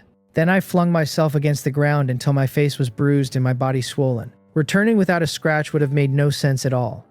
A quarter of an hour later, I reached the Jang residence and stood before eldest Miss Jang Sanam. She shot to her feet the moment I said the words, demanding to know whether everyone was truly dead. I told her it was possible manager's son had turned into a ghost. Then I laid out most of what had happened, leaving out only my clash with Jang Woljin. She paced back and forth with her brows knotted tight. The dead guards were a pity, but no great loss. Yet the death of a bone-forging man like Jang Woljin was far harder to swallow. If manager's son had truly become a specter, the whole matter would grow that much thornier. She told me to come with her and walked ahead, and I followed her into Jang Jung's study. There I recounted the whole thing once more. The clan chief was furious, but he did not turn any of it on me. I was only an alchemist at skim refining, lucky to have crawled out alive, and no measure of the blame could pin it on me. An alchemist, besides, was too valuable an asset for the family's medical hall to waste. If anyone was at fault, it was Jang Woljin. Grasping after credit, he had taken only the North City guards and gotten himself killed while very likely tipping off the enemy. In Jang Jung's eyes, his death was scarcely worth mourning. The clan chief told me I had done well to bring back the news and sent me off to claim my reward. Then he turned to Jang Sanam and ordered her to summon the clan elders. She nodded and led me out, and once we were clear she asked in a low voice what reward I wanted, since rewarding merit was a thing the Jang family prided itself on. I told her a movement technique secret manual. The Chongryong-ko formula was out of the question, and inner strength arts belonged to the family's legacy and would never be handed over. I had already milked them for sword forms last time, so strengthening my footwork was the sensible ask. Running into ghosts had taught me the lesson plainly, that without outstanding movement I would already be dead. No amount of improvement there could ever be too much. She agreed at once, assuming the incident had frightened me. When I asked whether I might choose for myself as I had before, she frowned a little, impatient but unwilling to refuse. She called over her personal maid, Dan Hyang, and had her take a token to fetch the manuals. Then she herself went off to gather the clan elders one by one. A stick of incense later, back in the courtyard, Dan Hyang set 3 movement technique secret manuals before me and said I had a quarter of an hour to choose. Her face was sour since Jang Woljin had died while I had somehow come home alive, and none of it sat right with her. A quarter of an hour would never be enough for the panel to record 3 manuals. I caught the look she was giving me, understood it at once, and pressed 5-1 into her hand. Her eyes went wide and she made to fling the silver away, but the weight of it stopped her, since a maid's wages were thin and it would take her a month or 2 to save that much. I told her I only needed 3/4 of an hour and hoped she could bend a little for me. Then I tucked another 10-1 into her palm. Dan Hyang went utterly silent, pocketed the money, and turned her gaze to the wall. I smiled and gathered up the manuals. Half an hour later, I walked out of the Jang residence with 3 new methods on my panel. 1-leaf crossing, cloud climbing step, and wind walking 3 folds. None yet initiated. Set beside the manuals I scraped up in the dark market, these were far deeper things. Folded into my current footwork, they would surely lift it to a higher tier. The day had been a dangerous one, but in the end it was no total loss. Back in my own alchemy room, I swallowed a Chongryon pill, sat cross-legged and set the Kyongyun force turning. After a full 2 hours, I opened my eyes and breathed out a lungful of stale air. I had not yet fully worked out the Cheongryong pill's formula, stuck on the final step with nothing to do but grind it out over time. By my own reckoning, another month or so would see it done. Not having the formula yet did nothing to stop me cultivating with the pill itself. My steady trickle of income from selling Chowan pills left me no large hoard, but a Chumgrayon pill cost only 15 won, so swallowing one a day put no strain on me at all. With the Gyeonghyun force at great perfection and a Chongryon pill each day, the panel reckoned I was close to a year from the bone forging realm. That was a good deal shorter than the more than a year it had been. To trim it further, I would need either a high-grade internal force technique or the Jangbu pill. The high-grade arts sat locked away with the noble houses, passed to direct descendants alone. Even marrying into a family would give me almost no chance at one. So within Gyeongnam County, I could only try my luck in the dark market for something the panel might still simplify. The Jangbu pill was a medicine meant for the marrow refining realm. The Chumgryong pill I took was usually bought by men at bone forging, which meant I was already swallowing pills across 2 realms. Fortunately, the Chumgryong pill put little burden on the body, and one a day sat well within my limits. I could probably stomach a Jangbu pill now too, but the county held next to none, and the odd one was snatched up by noble disciples before I could ever reach for it. I had never seen it in a pharmacy or a medical hall, and even in the dark market it surfaced only once or twice before being bought out. I rose and went out to the courtyard, and the long sword began to dance in my hand. Wisps of sword chi wreathed the blade until the sword light seemed to raise a flame in the middle of the yard. When I drew the stance back, a straight furrow lay carved into the ground, gouged out by the sword chi alone. The panel named the fire pattern sword at great perfection at last. 2 days had passed since the thing outside the city, and I had driven the sword to that height in the span. What pleased me most was that reaching great perfection had faintly stirred the power of immortal points the way, which should long since have been fixed. I understood it was my overall growth, loosening the move's limits. No matter how fearsome the technique, it could only manifest within the bounds of my own low cultivation and middling sword Dao. From that alone, the Seonan sword sect looked like a giant, since a single move out of one of their sets surpassed everything I had ground together through fusion. The thought only sharpened my hunger to reach them. 2 days back, the Jang family had made a great push, gathering their men with the Yamen in tow and sweeping toward that forest. It was all because Manager's son had become something like a specter, with every ounce of his hatred aimed at them. Whether the two sides ever met was kept quiet, and I took no further part in it. To the world I was only a skin-refining alchemist, and had it not been for Jang Woljin, a fight like that would never have swept me up. Night fell, and I wore another face into the dark market. Ji Dokbong told me with a smile that the situation to the south had turned grim of late, and that I should take care. I asked, a little startled, whether the rebels might fight their way to Pyeongjam County. Ever since the Imperial Army's defeat, the county had run thick with rumor. Some saying the army would regroup and fight to the death, others that the rebels had already ringed it in. He said he did not yet know, only that the Imperial Army was falling back toward Pyeongjam County, with no word on where it would finally halt. When I asked whether the rebels were pressing them from behind, he shook his head and said not really. The rebels had swallowed so many cities and lands, he said, that they were busy shoring up what they held, and had no mind to give chase for now. I let out a small breath. The ground between two armies is the deadliest place to stand, and with a body as fragile as mine, surviving it would have been a real question. I thought a moment and asked whether he knew any way to reach the Sonan sword sect. If anywhere was safe now, short of the Imperial rear, it would be the territory of a top-tier school like that. Skin refining through organ refining made up the 5 realms of body refining, and above them lay deeper realms still, the true beginning of casting off the mortal flesh. It was the presence of such experts that kept the land around the Sonan sword sect peaceful. War, by all accounts, was burning through the Imperial territory from some source no one could name. The one plan I could form was to reach a great school, raise my cultivation there, and gain the strength to meet whatever came. He shook his head and said no, that the roads outside churned with war and swarmed with specters. Crossing so vast a distance was fearfully hard, he said, and things had not yet come to such a pass. I nodded with a slight frown and set to counting the day's herbs. A moment later I handed one across, at which Ji Dokbong, blank-faced, produced another from behind his back and passed it right back to me. My eye twitched, since this game of picking true herbs from false was clearly not over. Worse, he no longer wore a trace of shame about it, only a look that said he was rather pleased I had caught him. Just before shouldering my load to leave, I asked whether there was any good way to save my life if I ran into a specter. Unless I truly had to, I would never leave Pyeongjam County alone. But if that day ever came, I feared nothing on the road so much as some unstoppable specter. Ji Dokbong looked me up and down, noted that I was missing no arms or legs, and asked, curious whether I had met one recently. I told him I had been out of the city a few times, and run into them. When he asked how I had come through, I said one I had worn down to death with my chi and blood, and the other I simply could not outlast, so I ran. The memory of Manager Son sat behind the words.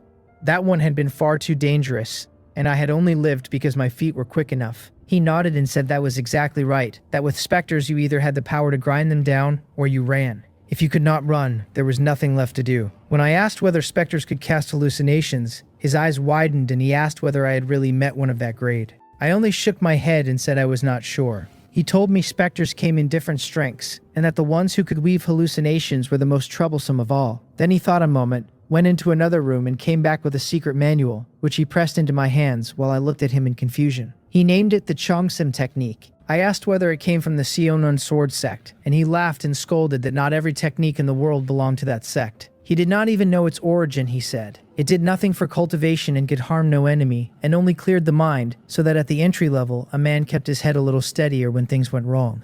When I asked whether it could break a specter's hallucinations, he nodded and said only once it was carried to a profound realm. In the same breath, he warned that the Chongsim technique was fiendishly hard even to initiate, and harder still to master, and that I should be ready for that. I took the manual gladly all the same, since it handed me one more road out from under a specter. Still curious about the sect, I asked how their disciples kept from falling into hallucinations. Ji Daokbong shrugged and said the Startland Thundersword energy, which carried the power of lightning in its very cultivation and left a man wholly unafraid of specters. The Sonun sword sect had many more arts of the same kind, he said. I grinned. A top-tier sect naturally built its techniques into whole systems and never had to fret over such gaps, while a loose cultivator like me could only stitch scraps together from every direction. For once, Ji Dokbong did not gouge me on the price. Maybe his conscience had stirred.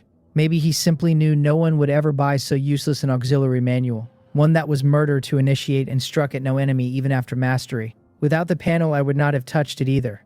The panel took the manual and told me the Chongsim technique had become washing head with cold water. I could only blink and wonder whether this counted as literally cooling off an overheated skull. Several days blew past, and apart from my fixed hours of inner force work, I spent most of my time fusing the new movement arts. Whether the Cheongryong pills formula came together mattered little in the short run, but whether I could run fast mattered enormously. I would already have been a corpse a few times over without my feet, so after cultivation itself, footwork drew the most care I had. As one new art after another folded in, my movement grew swifter, my ordinary pace creeping up toward what my old sprint had been. A marrow refining man, I guessed, might now be only my equal in speed, or perhaps even a shade slower. I did not neglect the Cheongsim technique either. Beyond its use against specters, I found that initiating it left my whole state of mind far steadier than before. For a long while, my thin strength and the dangers ringing me in had robbed me of any sense of safety. That unease had shown itself in an endless grinding of experience. No rest and no idle hours. Always another technique to cultivate. The tension had kept me restless and overwrought, while a deeper exhaustion piled up in my chest unnoticed.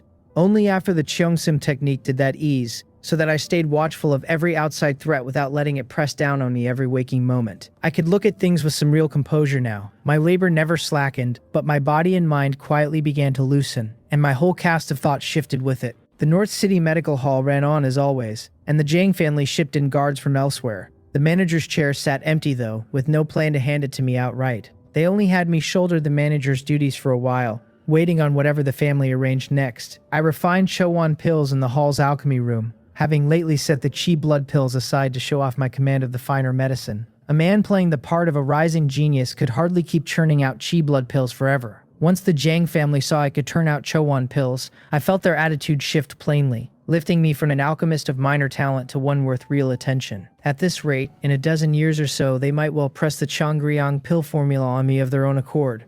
A clamor broke out one day that the army had entered the city, and Yugun came running to tell me the Imperial Army had finally reached Pyongyang County. Whether to garrison it or merely pass through, no one could say. That evening, the grandest tavern in the county blazed with light, as the magistrate's office and the noble houses feasted the army's generals. I was invited too, though I only sat in a corner of the ground floor. Cups went round, and the room roared with life. From my corner I watched them all, offering no word and courting no talk, making myself as good as invisible. The banquet did not break up until deep into the night. The next day, the families began pouring resources into the army. Herbs and medicinal pills, and grain and meat, and no small pile of silver. while conscripting able young men to fill the ranks. With the army arrived, the whole county turned frantic, and as deputy manager I had to arrange the flow of medicinal pills on top of refining Chowan pills. In private I caught the Jang families grumbling, since a levy on that scale plainly ran past what they would have given freely. Yet with the army's might right there, they had no room to refuse. Through side channels I looked into the techniques the soldiers practiced and came away disappointed. Most were crude beyond words, and only the generals held anything profound, which they would never let leak. Then, on the 5th day, the army camped outside the walls suddenly pulled out, leaving the county bewildered. Hard on its heels came word that the rebels had appeared 10 miles out and were surging straight for Pyongyang County. The whole county was struck dumb. The Imperial Army had simply run, after promising plainly that it would charge out and fight the moment the rebels came. That promise was the very reason the families had bled out so many resources, terrified of being stripped bare. The Imperial Army at least kept some scrap of decorum, while the rebels would keep none. Now the choices were both grim. To resist meant barring the gates and holding out for who knew how long, and the county had no real soldiers, only yamen runners and constables and crude defenses. Worse still, a city that fought to the end and fell anyway would be looted clean, burned, and slaughtered like every town that had resisted before. So it came down to dying on your feet or dying on your knees. 10 miles out, Damjin sat his horse and asked the scout kneeling below whether the Imperial Army had truly withdrawn. The man answered with his head bowed that they had all pulled back and carried off a great deal of the county's stores. Hua Se-chung sneered that with courage like that, they had the gall to lead an army into the field. Were it not for such cowards, he added, there would have been no rising at all, and had Pyongyang County stood behind those troops, even a victory would have cost them dearly. Damjin looked at the looming walls and waved the whole army forward at speed. With the Imperial Army gone, the county was already his, resist or not. Since he had always meant to strip it bare, he had come fully prepared for exactly this. While the people of Pyongyang County still wavered, the south gate swung open from the inside. 7 or 8 yamen runners were cut down before the rest threw down their arms, since a marrow refining master was a crushing weight against defenders who reached the Yonyu realm at best. The rebels had lain hidden in the county for some time, and now struck from within. Had the office truly meant to hold the walls, it would have massed heavy guards at every gate, but with such wavering the defense became a joke. I stayed in my courtyard, listening to the uproar and feeling the unease of it. A few days back I had told myself the rebels would not come, and here they were on my doorstep. The medical hall had shut its doors at the news. I weighed hiding at the Jang estate before deciding against it. The families were the rebels' prime targets, and burrowing in among them would only put me in the line of fire. The Jang family had not asked me over anyway, plainly with no thought of shielding me. Whether the rebels would plunder commoners came down to how low their line ran, and at worst I would strike and flee. That was where my disguise technique earned its keep, since at the least I would not be recognized. It still had flaws that an expert might catch though, and I promised myself I would hunt down a stronger one when the chance came. For now I went back to the pill room and sank my whole face into a basin of cold water. The Cheongxing technique's experience ticked upward, since washing my head was no bother but doing it endlessly grew tedious. So I hit on the trick of holding my breath and keeping my head under for a stretch to make the count rise. By now I had carried the Cheongxing technique to proficiency, near the edge of perfection. Under its calm I found I could weigh a situation and choose more quickly. That mattered, because if I could no longer stay in Pyongyang County, I meant to make the long road to the Sonon sword sect. Even setting aside whether they took me in, the settled ground and the higher grade of pills and manuals would let me keep growing. While I forced myself to cultivate in calm, the magistrate's office and the county's families were gathered before Damjin. Unlike the ease they had shown the Imperial Army, they stood tense and guarded now. He looked over them with a smile and said they surely knew well enough why he had come. The magistrate answered with a fawning grin that they would strain every nerve to meet the general's demands. Damjin said that with words like those he could rest easy, since otherwise if someone came up short later, they might claim it had never been explained. Then he swept his gaze across the families and began reading out the sums. He read them off without a pause. 100,000 won and 1,000 refined iron blades from the Zhou family. 80,000 won and 1,000 sets of half-body rattan armor from the Li family. Then on to the Zhu family and the rest. As the numbers fell, one after another, the faces of the families drained white. This was a stripping of their very foundations, with no room to bargain at all. The Zhu family head pleaded that years of poor management had left them unable to raise so much, and begged the general to be lenient. A man from the Zhang family started to protest that his was only a small house. Then a blade flashed through the hall, and both were decapitated before anyone grasped what had happened, blood spraying over the crowd. Hua Se-chung slid the blade slowly back into its sheath, a mocking smile on his face. This was no negotiation but an order, he said. and any other family that could not meet it should speak up now. Dan Jin told them to hand over the money in 2 days and the supplies in 10, then waved a hand and left the hall. The whole exchange had never been anything but the issuing of a command. The families traded glances, caught sight of the corpses on the floor, and could not help but shudder. A single word of dissent had drawn a blade with not a breath wasted. Now it was simply a matter of buying their lives with coin, the price of refusal already laid out plain. In the county office's back garden, Dan Jin worked slowly through a set of fist forms. Each strike loosed a thick, heavy force that boomed like a war drum and made the heart clench. When he drew the stance to a close, he turned to Hua Se-chung and asked whether he had found it out. Hua Se-chung nodded. The finest inner energy art in Pyongyang County, he said, was the Zhou family's Huarim energy, carried home from the outside by their old ancestor. It was no weak thing within the organ refining realm. After it came the Li family's dripping water sword and the Jiang family's cloud-stepping sparrow, all of them remarkable. Dan Jin told him to take some men in 10 days and bring those techniques back. When Hua Se-chung noted that the owners would hardly agree,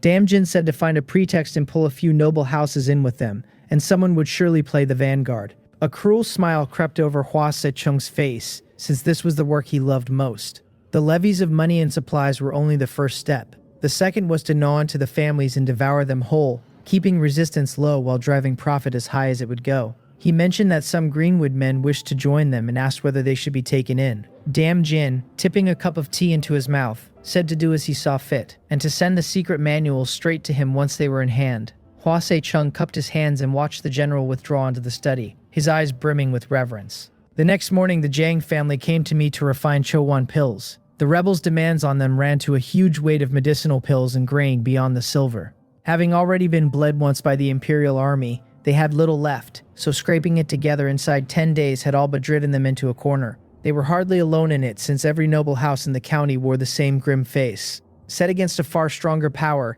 these usually lofty families looked scarcely different from ordinary folk. I turned the request over and agreed. For all the friction with the Jiang family and their broken word on the Changryong pill formula, staying with them a while longer was still bearable. The deeper trouble was that I did not know when I ought to leave, the dangers outside keeping me from any rash move. My cultivation was still far too thin, and though my combat strength could now rival the bone-forging realm, that realm counted for little out in the wider world. My whole knowledge of this world began and ended with Pyongyang County. To set out on a long journey with no experience of surviving in the wild felt like failing before I had even begun. The refining load the family piled on me would have been brutal for an average alchemist, but I had long since ground the Chowan pills experience to great perfection and maxed the yield of every furnace, so I finished their whole quota in 2 hours. The leftover herbs I quietly kept for myself. Herbs could no longer be bought in the county, and no refugee could be hired to fetch them, since the rebels had sealed Pyongyang County so that men could enter but never leave. Worried about exactly this, I had hoarded some food ahead of time. Now it looked as though it would matter. The dark market, shuttered 3 days, quietly reopened. Against its old bustle it lay half deserted, with food and medicinal pills the only goods anyone wanted. Pills could be traded to the families for a little grain, and grain was the one thing that truly mattered now. I asked Ji Tukbong whether there was truly no way out of Pyongyang County. For all his tricks with fake medicine we got on well enough, and a man who had traded in the dark market this long would know the back roads far better than I did. Reclining in his chair, he said there were still ways out of the county, only that no caravan was running toward the Seonon sword sect the way I wanted. I lowered my voice and said it need not be the sect directly, that reaching anywhere else first would do. Because the families were handing over their supplies, and the rebels were reining in their own soldiers, the county sat only a shade quieter than usual, with no great burning or killing yet. But through the Chongsum technique I could feel the pressing hush of a storm about to break. In 10 days something else would give, I judged, so before then, given any chance, I still hoped to be gone. He shook his head and said there was none, that caravans had been scarce even before, and lately not a single one had come. When I asked, disbelieving, what his own plan was, since a man this shrewd could not possibly have laid nothing by, he only stood and rubbed his back. He would wait for the rebels to leave, he said. They had eyes only for the noble houses and no care for commoners like them, so with a little care they would ride out the storm. I shot him a doubtful look, said nothing more, and turned to leave. Day after day the Jiang family came to collect their Chowan pills, while order in the county rotted. The once restrained soldiers slipped their leashes into robbery and murder, some of it the rebels' work and some of it the county's own people. The evil in certain hearts was let loose the instant the lid came off. Cries and screams rose here and there, and I listened without moving, since it was already past anything I could do. I only bent harder to my cultivation, letting no moment go to waste. Perhaps it was that very pressure that broke the last barrier. On the 5th day, I finally cracked the Cheongryong pill's formula and refined the pill for the first time, the panel marking it at entry, 1 of 100. When I told it to simplify the Cheongryong pill, it answered that the work had succeeded, that the Cheongryong pill had become the Chowan pill. I could not help but smile. With no pills to be bought on the market now, being able to refine the Cheongryong pill and lean on my hoarded herbs meant I could keep myself supplied. On the 8th day, I fully merged the 3 movement secret manuals from the Jang family, and the panel named the result the Cloud Ascending Walk at Great Perfection. Against the old crossing the river clouds, my ordinary pace was lifted clean up to what my old sprint had been, and a fresh sprint on top of that felt like lightning. It was a touch of exaggeration, but my footwork had truly climbed to a higher tier. On the evening of the 11th day, I buried my head in cold water, and all at once the world seemed to fall utterly quiet. I rose to my feet without meaning to, taking in everything around me, following each stray thought as it drifted across my mind. A sense of complete mastery over myself welled up in my chest. Almost without thinking, I lifted the long sword at my side and moved through the fire-patterned sword. I had carried it to great perfection already, yet I had never felt it this cleanly, this wholly. A single thought sent immortal points the way, lancing out in an instant. 3 sword lights flashed, then folded into 1, hanging in the air for a full breath before they slowly melted away.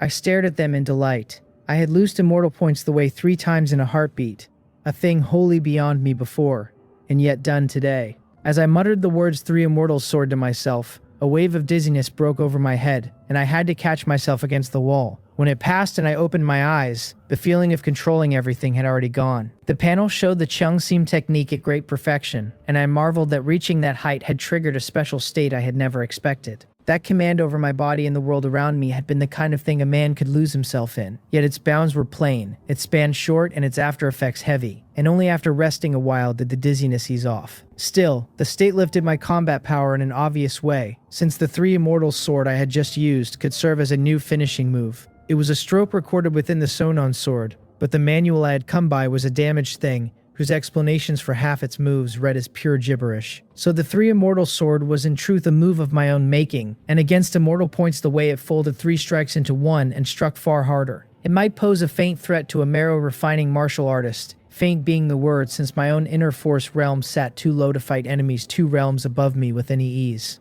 I counted it an unlooked-for gift. A smile was still on my face as I toweled the water off, when a burst of urgent knocking rattled the courtyard gate. Yugun's anxious voice called out to know whether I was in. I opened up to find him panting for breath, and he hurried inside and carefully shut the gate behind him. I looked at him with some curiosity but did not press. He turned to me and said in a low voice that the Jang family was gone. I could not help my start, since this was the last thing I had expected out of his mouth. He said the Zhou family had brought men and ringed the Jang estate, that the family head had been killed and many of the young masters and young misses with him. His whole body trembled as he spoke. Yugun had worked the medical hall since childhood and always held the Jang family as his own masters, so hearing them wiped out felt to him like the sky caving in. I asked after the details and pieced the shape of it together. The day before, the rebel army had joined with the Zhou family and struck the Jang family outright. For some reason no one knew. They were given no chance even to argue. Zhang Zhong died on the spot, along with several elders. Every direct descendant was killed, and only a few collateral branches barely survived. Those few were stripped of everything and driven out as wanderers.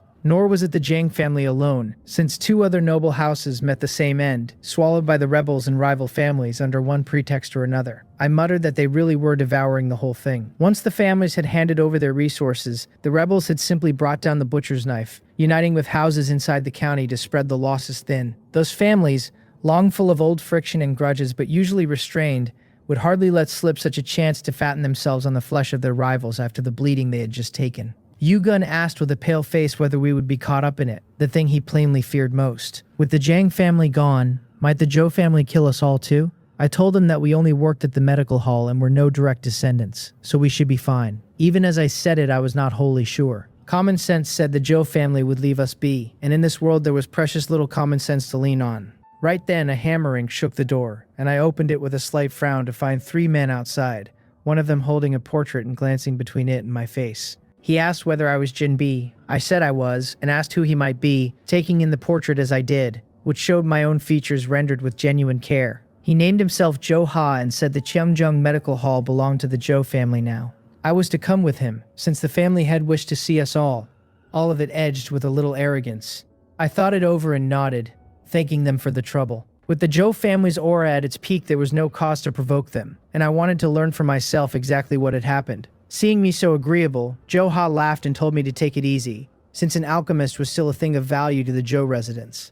I turned back to leave a few words with Yugun before following the three of them to the Zhou residence. Against the silence of the past days, the Zhou family stood lively today, and glancing around I saw many faces from the medical hall among the crowd. I came to Elder Zheng's side and called to him in a low voice. He turned inside to see me, patting my shoulder and telling me to be careful in the days ahead. If I ever ran into difficulty, he said, I could come and find him. I thanked him, looking up at his weary face, since the sudden ruin of the Zhang family had plainly struck him hard too. He was an old alchemist who had worked with them for years and been treated well, both sides carrying some real feeling for the other. Even so, the Zhou family would hardly slight him, since Elder Zheng could concoct Changriang pills, all but the finest cultivation medicine in the county, and a cash cow no noble house would ignore. Before long, the Zhou family's family head arrived in the main hall and spoke a few soothing words that put the old medical hall and rice shop folk somewhat more at ease. I made a show of listening closely, but my attention rested on another man entirely. Noom Hang Gun, the bandit leader who had once run wild through the city,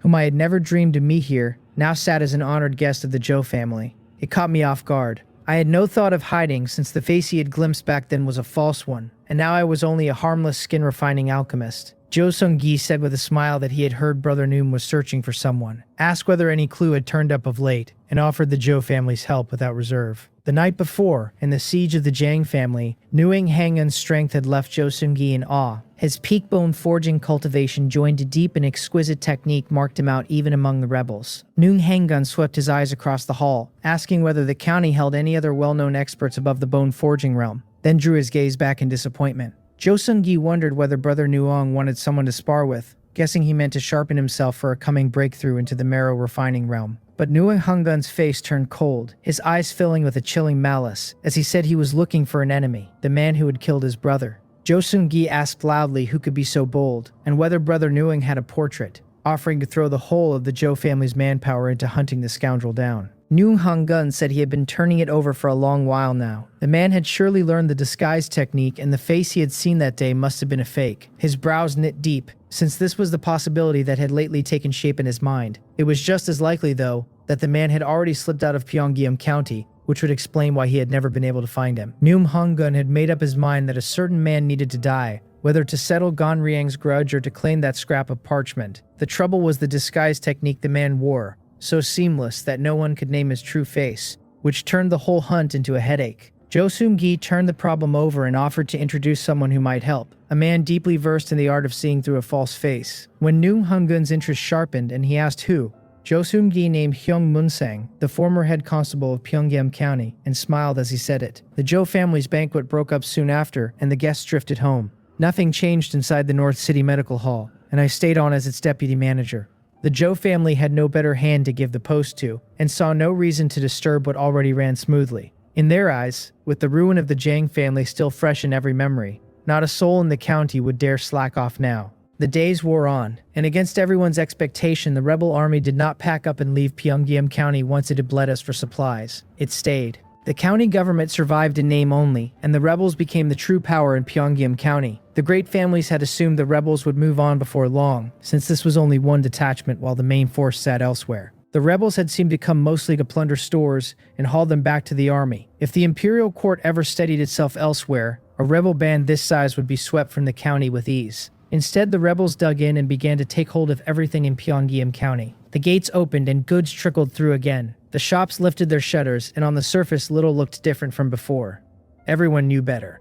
The burning and killing and looting had eased from those first days, yet it still happened here and there, and now the ones doing it were the rebels themselves. Their leader, Dam Jean, tried to rein his men in, but the army was a patchwork of every kind of man, impossible to hold to any real discipline. When a rebel soldier broke the rules, the ones who judged him were other rebels. A fair verdict would have been a miracle. Anyone outside their ranks who dared to burn or kill or loot was beaten to death on the spot. Every medicinal pill in Pyongyang County, above all the ones used to cultivate, now fell under requisition, and a full quota had to be surrendered each month before the families kept whatever scraps remained. Other resources went first to the rebel army too, though less tightly watched, and in return the rebels handed over a token of silver and nothing more. The people of the great houses were dumbfounded, since they had never dreamed of such an end. penned in and reduced to slaves who labored for the rebels. No one had imagined this. With the earlier annexations of the other families, Pyongyang County had already been weak, and weaker still now, so resistance was out of the question. Moving a whole household out of Pyongyang County was unthinkable. It was like a bondservant trying to slip his master's gate, caught and beaten to death, and any family that dared to leave now would meet the very same end. Rebel soldiers had replaced the guards at all 4 gates, so anyone with a scrap of real skill could forget about walking out. Only plain, skillless commoners passed freely in and out of Pyongyang County. The rebels seemed to have turned the place into a supply depot, or perhaps a testing ground, since an army that meant to grow could not simply keep smashing everything forever. The Joe family planted its own men in the medical hall and leaned on us to keep the pills coming. My workload piled up while the money shrank to bare wages, the old profit share gone. The family's own incomes had thinned, so how could they pass any more down to the likes of us? The rebels bled them, and they bled us in turn. I made no protest and threw myself fully into the alchemy, and every time the Joe family came, they found me looking wrung out to the very last thread. My face was pale, my steps unsteady, my whole body a breath from folding where I stood. What mattered to them was that I still handed over the full count of pills every single day, without a word of excuse. The Joe family felt a flicker of pity, but mostly they feared I would collapse, which would gut the monthly quota and leave them to answer for it in the end. So they slipped me a little more money, fed me well, and finally let me refine in my own courtyard, sending herbs across each morning and collecting the finished pills each night. Once I had wearily seen the Joe family's men off and shut the door, my back straightened on its own and every trace of exhaustion melted from my face. As far as the world knew, my hand with the Chowan pill reached only the proficient level, with a middling yield. A little over an hour was all it took to finish the day's quota, and the leftover herbs were mine to keep. Refining Chowan pills by the crate had already carried my Chongryong pill to the perfection level, and before long it would break into great perfection. This life was not so bad, was it? The thought almost made me comfortable, which was exactly the danger in it. Even so, I was still hunting for a way out of Pyongyang County and onto another city. Lately, the bone-attaching curse on my arm had grown restless, the way it had once before while I was running down Manager Sun Seo, a sign that a strange entity was somewhere near. Yet I had kept to the inside of Pyongyang County, where no such thing should be, and still the curse stirred, which set a low dread crawling through me. I had even thought of changing my face and slipping into the rebel ranks to ride my way out of the county.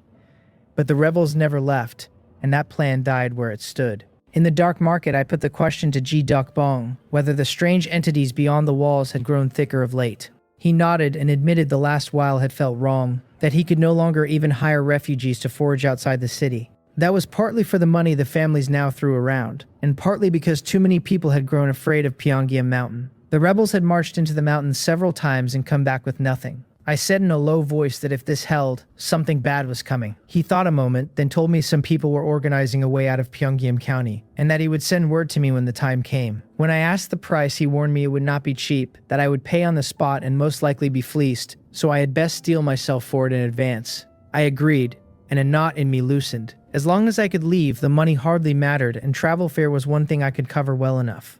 I had stockpiled a good many Chowan pills to sell in the dark market, and with prices sitting high just then, there was no sense in waiting any longer. There was one more thing I had lately pried out of the system panel, a strange little function I had never expected. I could pour real silver into it. I could deposit as much as I liked, but I could never draw a single coin back out. Once it went in, there were no refunds at all, and it could only be burned on simplification. Pay to win, and not a copper ever returned. In the dark market, I wore a fresh face again and drifted up to a stall, asking as if idly whether they sold Chowan pills. The owner glanced at me and drawled that they went for 25 won apiece. I let a little surprise show and said that was steep, since only 2 days back they had still been 20. He told me not to grumble at the price, that with most of the county's pills handed to the rebels, having any left over at all was hard. He added that before the rebels ever came, a Chowan pill had sold for a mere 10 won. That made sense, I allowed, and then, smiling, I asked whether he also bought Chowan pills. The owner, who had been slouched in his chair, sat bolt upright and fixed his eyes on me, asking about quality and quantity, then waving the quality aside, since what he truly wanted was volume. I told him I could guarantee 20 to 30 pills a day. He said that if I could hold that count, he would give me a price, and made a small gesture with his fingers. I took a look, shook my head, and pointed out that he sold at 25 won yet offered only 15 to buy, which was far too thin. He chuckled that 15 was no small sum given all the costs he carried. I said I would think it over and turned as if to leave, and he caught me at once, calling that the price could still move. Every alchemist in Pyongyang County was running flat out, and a pill that reached the open market had grown as rare as a phoenix feather. An extra 20 or 30 Chowon pills a day would be a real prize for a man like him. I stopped and simply looked at him, saying nothing, until he sighed and told me to name my number. I said 23-1. He shook his head like a rattle and called it too high. I reminded him that pill prices turned every few days, and that in a few more he might be the one turning a profit. He answered that nothing climbed forever, that very few could stomach 25, and that he bought mostly to hand up to the main family, just in case. We haggled back and forth for a while and finally settled at 21 a pill. On my face I wore a touch of disappointment, but underneath I was delighted. Before the rebels ever came, I had sold Chowon pills at 8, one each, and sourced the herbs myself, and now the Joe family supplied the herbs while the price had shot to the sky. At my great perfection hand with the Chowon pill, I could turn out some 25 a day. That came to 501 of silver every single day, a mountain against anything I had known before. I told him to have a look at the goods, near 100 pills in all, and drew the medicine bottles from my pack. For all his talk of not caring about quality, the owner did not dare be careless. When he tipped one pill into his palm and saw how smooth and round it sat, he could not help but smile. A Chowon pill of that grade was no loss at this price, and the main family would even praise his eye. He counted the lot, found nothing wrong, and stacked the silver in front of me, 2001 heavy enough to thud dully against the counter. Deals in the dark market were always cash, since paper notes were rare there, and with the rebels about, no one dared touch them at all. I strapped the parcel of silver to my back and asked whether he also bought Chungryong pills. His eyes went wide with the pleasure of a windfall, since the Chungryong pill had once gone for 15-1 and had long since climbed out of sight. Few martial artists still used them to cultivate now, and even men at the bone forging realm leaned on Chowon pills instead. Yet among the rebels, the hunger for Chungryong pills ran strong enough that a large enough batch could buy a family out of part of its Chowon and Chi blood quota. I told him I could refine them, though my hand was ordinary and the yield low, and offered that if he trusted me, he could supply the herbs and we would split the take. My own store of Chungryong herbs was nearly spent, and I could no longer buy herbs anywhere in Pyongyang County. Ji Deokbong could not turn up refugees to forage them either, which left me leaning on stall owners like this one, most of them backed by the county's wealthy houses. He weighed it and proposed one portion of herbs for one Chungryong pill, plus 3-1 as a labor fee. I smiled and said 6, that I liked the number, and after a moment he agreed, calling it the price of making a friend of me. Trading one portion of herbs for a single Chungryong pill was no loss to him, since in the old days it would have been a killing. Only the risen price of herbs had trimmed it down to merely good. I asked for 3 portions up front and said I would find him the next day. He sent a man to the back to fetch the herbs, and I did not doubt, to report the whole arrangement. A short while later, the herbs were in my hands, sound and whole, and I cupped my fists and left the dark market. Halfway home, I fed all the silver into the system panel, and my back went light. No tail followed, which surprised me a little. Either the house behind the stall truly meant to work with me, or this being only the first day, they were in no hurry and wanted to watch me a while longer. After circling Pyongyang County a few careful times, I came back to my rented courtyard. I did not start refining at once, but rested a moment, then drew out a secret manual. The Gui-Won bow technique, a manual for archery. I had bought 3 such manuals from Ji Deokbong, and there were no more to be had even if I wanted them. Not many martial artists took up the bow, so fewer of these manuals ever circulated, and though the army used bows freely, their manuals almost never leaked out into the world. I wanted the bow not because I thought my swordsmanship weak, but because I wanted more ways to hurt an enemy, above all ways to hurt one from a distance. Hidden weapons would have served, except their reach was too short, and with my movement technique already sharp, I could close any small gap myself. It was the wide gap that wanted answering, the enemy too far off or too strong for me to want him at arm's length, and there the bow and arrow would earn their keep. There was another reason too. I had already carried every cultivation technique I owned to the great perfection level. The time for cultivating internal energy each day was fixed. I could not spend every waking hour bent over a pill furnace, and even if the herbs had allowed it, I would not have. Making money was sweet, and the panel was always hungry for silver.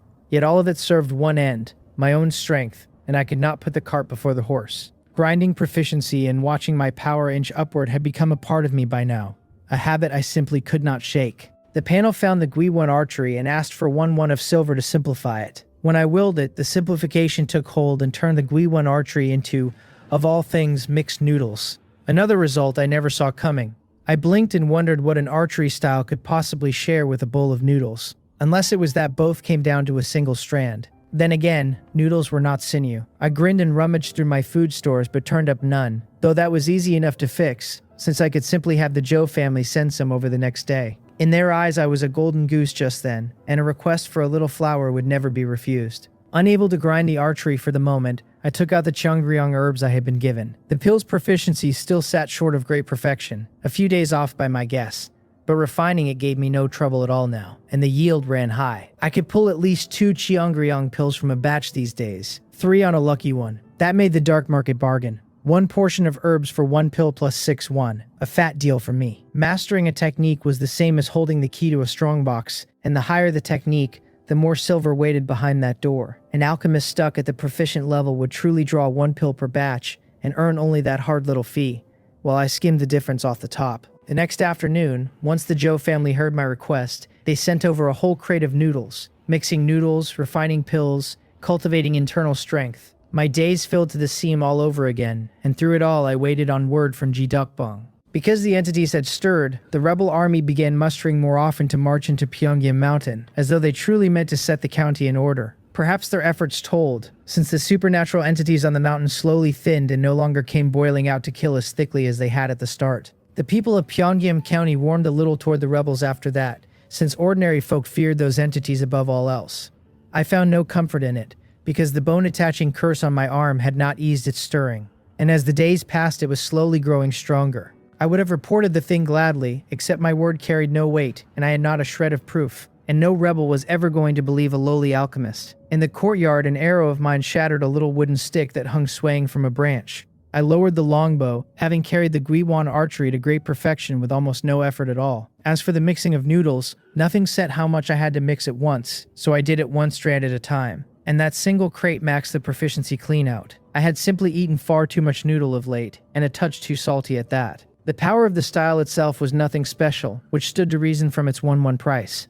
It was about as basic as a technique came, roughly the equal of that gypsand fist I had started my whole road on. Even so, I was well satisfied, since in a handful of days I had gone from a man who knew nothing of the bow to one who could hit whatever he aimed at. Against that kind of speed, there was nothing left to complain about. 2 more archery styles waited, 5 or 6 days by my reckoning, and once they were done I would go buy a better longbow to cap the whole stage off. Night fell, and in the dark market I set the day's Chowan and Cheongryong pills on the counter. The owner gave them a quick check before taking them with a face full of smiles, handing over silver and 5 portions of Cheongryong herbs. I packed up and turned to go, and I had not gone far from the dark market before I stopped. Black-clad figures closed around me, their blades throwing off a cold gleam under the moon, and one of them told me his master requested my presence and asked whether I would do them the honor. My face stayed calm. In a place like this, selling pills in the dark market, I had counted on trouble finding me, since a masterless alchemist was a hot piece of goods just then. The neat move was to snatch me back and set me to refining pills for them until my hands fell off. I told them it was too late tonight, another day. Even as the words fell, I was already in front of the nearest man, the blade I used to hide my identity slashing at him. One of them barked at the rest to break my legs and spare my hands, as if they had known all along I would not come quietly, and every blade swung at me together. I smiled and let the Cheongsim technique open, and the whole world seemed to slow and hang still in my sight. Their next moves lay bare before me, and a feeling of complete command settled in my chest. My long saber turned as if by accident, internal energy bled through it, and the 5 men groaned as one and lost their weapons from their hands. They recoiled in terror, clutching their wrists, and then their calves split and blood burst out, and they could hold nothing back and went down screaming. I laughed aloud and leapt from the spot, gone before they hit the ground. Whoever had sent them, and whoever else might be watching from the edges, my point was already made. It was to teach the noble houses that this alchemist did not lead easily, that a man with such cultivation would bite back if they pushed him. The safe road was the one we already walked together. I had seen this coming a long way off, and to keep this face clean of my true one, I had not even drawn my sword. If you meant to make money, you always had to eat a little risk. Not far off, Nguyen Hangun watched my strokes and shook his head, muttering that I had a good eye and an ordinary saber. Beside him, Hyung Moon-sung said they should follow me, that this man's disguise technique was fine enough that even he could not read the true face beneath it. He added that if Nyung Hangun gave him the portrait, I might yet let something slip. Nyung Hangun agreed, and the 2 of them flickered off after me. I was about to shake the little tails at my back when 2 far quicker figures came rushing up. I frowned, half of a mind to lose them outright with my movement technique, until I saw Nyung Hangun's face clearly. Neither man had bothered to hide his features in the dark market, bold with the confidence of real skill. Several thoughts ran through me at once. I ruled out my true identity being known first of all, and the aura the two of them carried did not feel like men come to kill. I hesitated, then decided to see what they wanted. Mostly because if I meant to keep trading in the dark market, these two were not the sort I could simply dodge forever. A moment later, Nu Hung-hoon and Hyung Moon-sung stood before me. Hyung Moon-sang cupped his hands and begged my pardon for the intrusion, saying they had a request, while Noong Hang-gun studied me from the side. Height, eyes, face, not one of them matched, though a disguise technique refined to a subtle enough level could change all of it, and very few men alive knew the art that well. More than that, the movement technique I had just shown ran nothing like the one from that night, more graceful, more nimble, a wholly different style. For a loose cultivator to lift his footwork that far in so short a span was next to impossible. Noong Hang-gun drew his gaze back and pulled a portrait from his robe. I said nothing and only looked at the two of them. Hyung Moon-sung told me to study the portrait and see whether I could spot anything strange about it. Reading the guard in my face, he added with a smile that they suspected this man of using a disguise technique, so they were troubling me for help. My own expression did not shift. I pulled on my deerskin gloves before I took the portrait. The drawing was skillful and looked almost exactly like the face I had worn for my disguise, which told me how deep an impression that night had left on Noong Hang-gun. I glanced over it a few times and looked up to say, truthfully, that a portrait alone made it very hard to catch anything wrong. A portrait was a worked thing, drawn by another hand from Noong Hang-gun's spoken account, and even if some subtle oddity had been there, no artist could have caught it. To truly tell whether a man wore a disguise technique, you had to see him in the flesh, the way Hyung Moon-sung had read my own borrowed face at a single glance. Hyung Moon-sung said it was a pity, and shot a look at Noong Hang-gun. In truth, he knew as well as I did that a portrait told you nothing, and that Noong Hang-gun only suspected the disguise. He could not refuse the man, so he came to the dark market now and then to watch. Coming to me directly was only a way to let Noong Hang-gun study me up close and judge whether the man before him was his quarry. Noong Hang-gun's eyes went to my long saber, and he asked whether I usually fought with one. From the saber work he had just seen, my hand was plainly mediocre, though a loose cultivator with ordinary moves was nothing strange. I looked at him warily and did not answer, asking instead what he was driving at. He said it was nothing much, only that he had watched me down 5 men with a single move and felt an itch to trade a few blows, and he asked whether we might spar. I shook my head and stepped back, saying my skills were too shallow to make a fool of myself. A real fight was out of the question, since this saber of mine existed only to mask who I was. To sell the disguise, I had learned a basic saber technique and ground it up to great perfection all the same. Noong Hang-gun's mouth twitched at how ready I looked to bolt, but he let the matter drop. A moment later, I opened my movement technique and vanished from the spot, showing my agility off to the very last drop on purpose. That night, Noong Hang-hoon had seen only my face and my footwork, never once my sword, so cutting myself loose from the old identity meant leaning hard on exactly those two things. Thanks to the 3 movement manuals I had taken off the Jang family, my light footwork now ran wholly different from before, and there was no thread left to tie me back to that night. Behind me, Hyung Moon-sang asked how it had gone. Noong Hang-gun thought a while and shook his head, saying it probably was not this man. Hyung Moon-sung told him it was fine, that he would take him around to a few other experts in the county in the coming days. If nothing turned up, then their man had likely already left Pyeongyam County. Noong Hung gave a small nod and said no more. I took a winding route back to my rented courtyard, frowning a little, since I had not expected Noong Hang-gun to cling so hard. Lucky for me, I had laid a great deal of groundwork before ever selling a single pill. Back in my room, I lifted the bundle from my back and looked at the silver gleaming inside, and a smile came whether I willed it or not. Over 500 won. At this rate, the 50,000 won for the suppressing dragon elephant would take only a few months. Though I could not linger in Pyeongyam County that long, alchemy would let me earn just as fast in another city later. I wheeled the store and the silver on the table vanished in an instant while the panel's balance leapt past 5,000 won. I was admiring my savings and about to close the panel when a small exclamation mark caught my eye in the top corner, something I had never seen there before. My heart stirred and I touched it and a message unfolded in my mind, a space grid. I sat there stunned as it settled in. The panel told me that because my stored silver had passed 5,000 won, I could now spend 5,000 won to trade for a space grid. It was a pocket of room about a cubic yard in size that could store items. I had not dreamed the panel carried an ability like this. I hesitated only a moment before I chose to buy it. There was nothing large I needed silver for just now. The 50,000 for the suppressing dragon elephant was still a long way off, and at my earning speed, the simplifications would keep pace easily. More than that, a space that could carry things would be worth far past 5,000 won if it worked the way I hoped. The panel's balance dropped in a blink to a few dozen won, and in my senses a folded pocket of space opened up before me. I set about studying it, and half an hour later the excitement had drained clean off my face, and I sat frowning and rubbing my chin. The space grid could hold things, true, but it could hold only one thing at a time. Once the longbow went in, the arrows would not follow unless I first pulled the longbow back out. No wonder it had cost 5,001.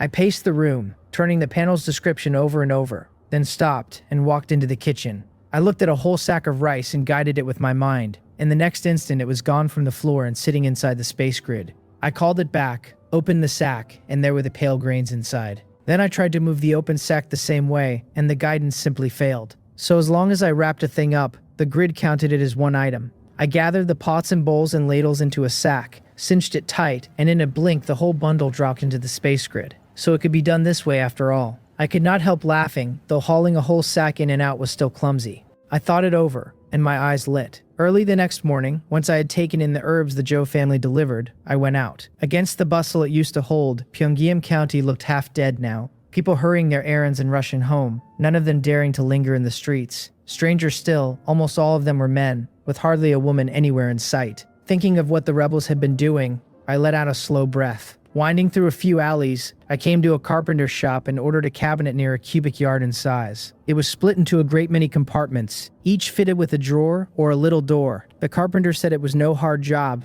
only that if I wanted it by the next day it would come out rough. Rough was fine, I told him, so long as he met the rest of what I asked, and he nodded and said then there was no trouble at all. I left a deposit and turned to go.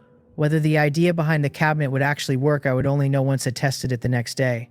I had no wish to stay out long and meant to head straight back. My archery was not fully maxed, with pills still waiting to be refined and my days packed to the seam. Yet a few alleys on, my brows drew together, and without breaking stride I kept walking forward. After I disappeared at the end of the alley, a figure glanced left and right and slipped along in my tracks, only to round the corner and find no trace of me there. The person stood baffled, and just as they moved to give chase, a shadow fell in behind them. I asked why they were following me. Their bodies stiffened, and they turned slowly to face me, protesting that no one was following anyone, that they had only happened to pass this way.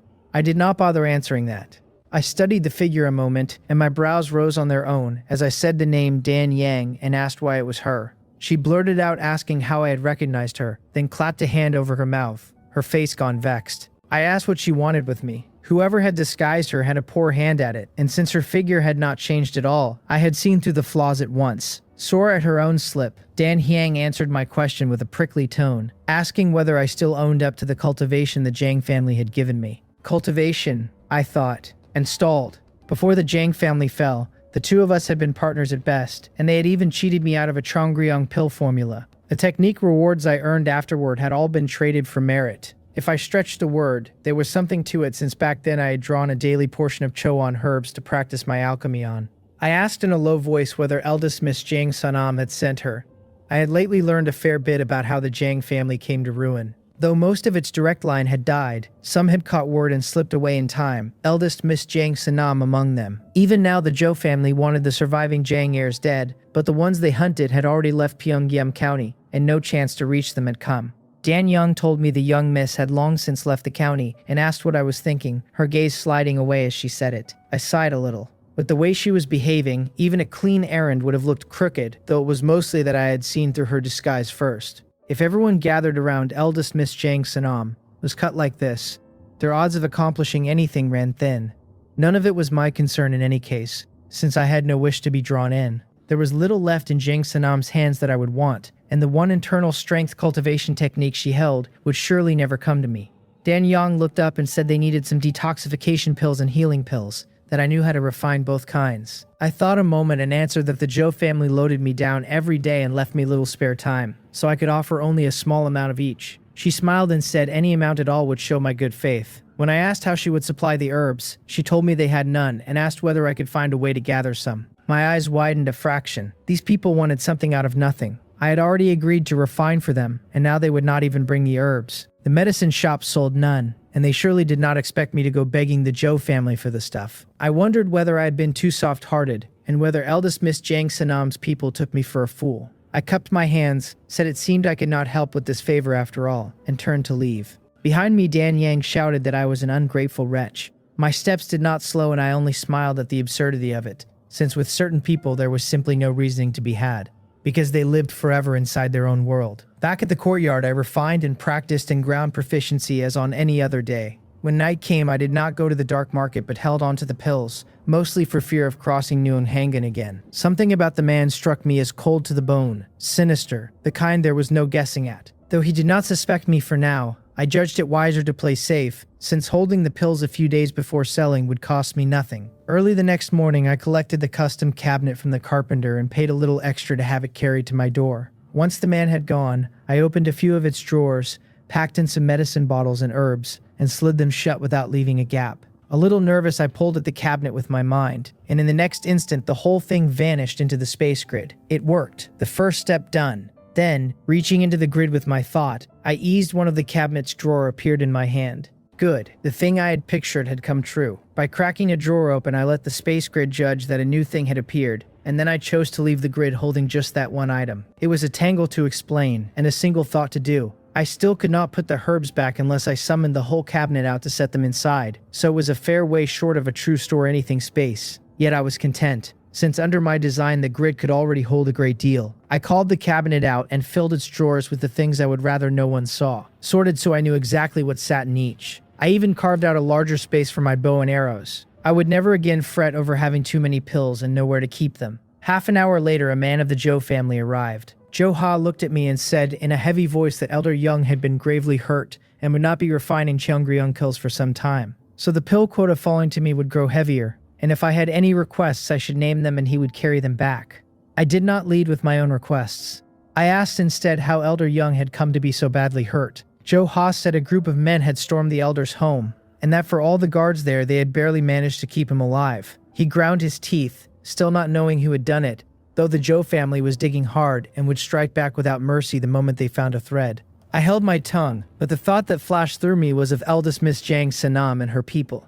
Since Dan Young had come to me, it followed that Jang Sanam would not spare the old medical hall hands like Elder Jung either. I had only not expected them to beat the Elder so near to death, and by Joe Ha's account they had meant to kill him outright. I could not say whether it was to make an example or because they had lost all sense of a limit. Perhaps it was simply to starve the Joe family of pills so its quota fell short and the rebels turned on it. I said I had heard the estate held a worn-down remnant formula for the Jangbok pill and asked whether I might take a look at it. The Joe family had piled on the work and told me to make a request, and in my eyes such a request was a formality at most. If I asked for something real they might well refuse, since an internal energy cultivation technique was unthinkable. They would not even part with the Cheongryung pill formula, for fear I would waste the precious herbs. Only these useless chicken scrap remnant formulas, worthless yet not quite worth throwing away, were the right size to ask for. Joe Howe was a little surprised by the request, but nodded and said he would report it. He told me to mind my safety of late and that the 2 men with him would stay to guard me. He added that in a couple of days, once they had rented a compound, all the alchemists would be moved in together. Most of the alchemists who could refine Cheongryung pills had already been settled inside the Joe estate, and with their families in tow, the place had filled to bursting in no time. Those who would not be penned in were assigned men for protection instead, and Elder Jeong had been guarded too, of course. Only his attackers were skilled, and the guards had not stopped them. I cupped my hands, and Joe Ha left. The 2 Joe family guards followed me back to the compound, where I set them a room and they took to keeping watch in the courtyard. Having them outside cramped my movements a little, and moving into the Joe estate would cramp them far worse, but I was about to leave Pyeonggyeom County, so the nuisance would not last many days. I glanced at the mark on my wrist, where the bone-attaching curse grew busier by the hour. I decided to ask Ji Dokbong again in the coming days exactly when that group meant to set out. This vague dread hanging over me was truly wearing me down. The scent of medicine drifted from the alchemy room. I had just finished a few batches when Joe Ha came back, handing me a pill formula along with the day's larger load of herbs. I looked at the remnant formula with a small pleased surprise, since the Joe family was easy enough to deal with, giving what they said they would give straight out. I wondered what harvest might turn up once I simplified it later. After refining the whole morning I stopped. Every herb worked through. I laid the pills bound for the quota in one drawer and the rest in another before storing the cabinet away in the space grid. The thought of everything packed inside that cabinet drew a smile out of me again. I had worried before that leaving Pyeonggyeom County would mean abandoning most of what I owned. Now with the space grid, I could carry pills and herbs both, and even meet the unexpected out in the wild with something in hand. Without meaning to, the grid had made the road ahead a great deal safer. I cultivated internal energy and drilled my techniques, and night had fallen before I noticed. I was in the alchemy room turning the archery over in my mind when faint sounds reached me from beyond the door. My expression shifted. I took up my longsword and stepped out, just in time to see a black shape standing in the courtyard. The two Joe family guards were already crumpled to the side with blood pouring from their necks, plainly past saving. The shape looked down at me from on high and asked whether I was Jin B. I frowned deep and asked who he was and whether eldest Miss Jang Senam had sent him. He said I was clever enough, only that I had not treasured the chance I was given. He showed the dagger in his hand with a thread of blood still creeping along it, walking toward me a step at a time.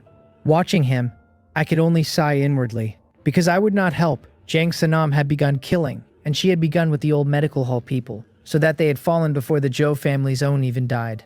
If you would not help, you died, and yet if you did help, and the Joe family learned of it, you died all the same. In this world, simply wanting to live was too hard a thing. The man Jang Sonpyeong laughed that I knew fear now, that I was the fourth, and that others would follow me down to keep me company, his voice thick with arrogance. The next moment he flashed in front of me and cut his dagger at my neck, and my longsword rose and turned it aside with a hard clash of metal. Jang Sonpyeong's brows leapt in surprise. Had they not told him I was only an ordinary skin-refining martial artist? And how then had I blocked him? Just as he made to change his move, a warning bell rang in his heart and a flash of white crossed his eyes. My sword tip pressed his dagger down, and fear showed plain in his face, since without his rare lineage and his polished footwork he could never have slipped that thrust. Where, he must have wondered, would a loose cultivator ever find sword work like this, when even in Pyongyang County no such sword legacy should exist? Grasping that I was not to be trifled with, Jang Sonpyeong floated backward, light as willow down. My sword changed at once, blooming open like a flame, and the sword shape swallowed him whole in an instant. With his footwork sealed off, he had no choice but to guard against what came at him, and after a moment he let a breath ease out of him.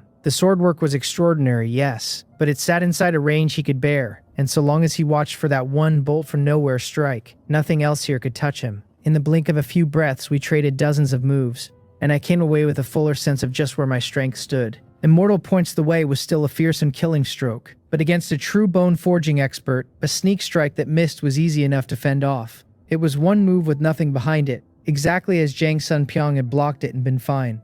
The fire-patterned sword was impressive too, and yet my own realm hemmed it in, so that killing a man outright with it was hard. Seeing Jang Sonpyeong slowly working himself free, I stopped tangling with him. Cheongsim technique, 3 immortal swords. The sword chi that had wrapped him vanished all at once, and in its place a white light came flying, and he shouted that this was the very move he had been waiting for.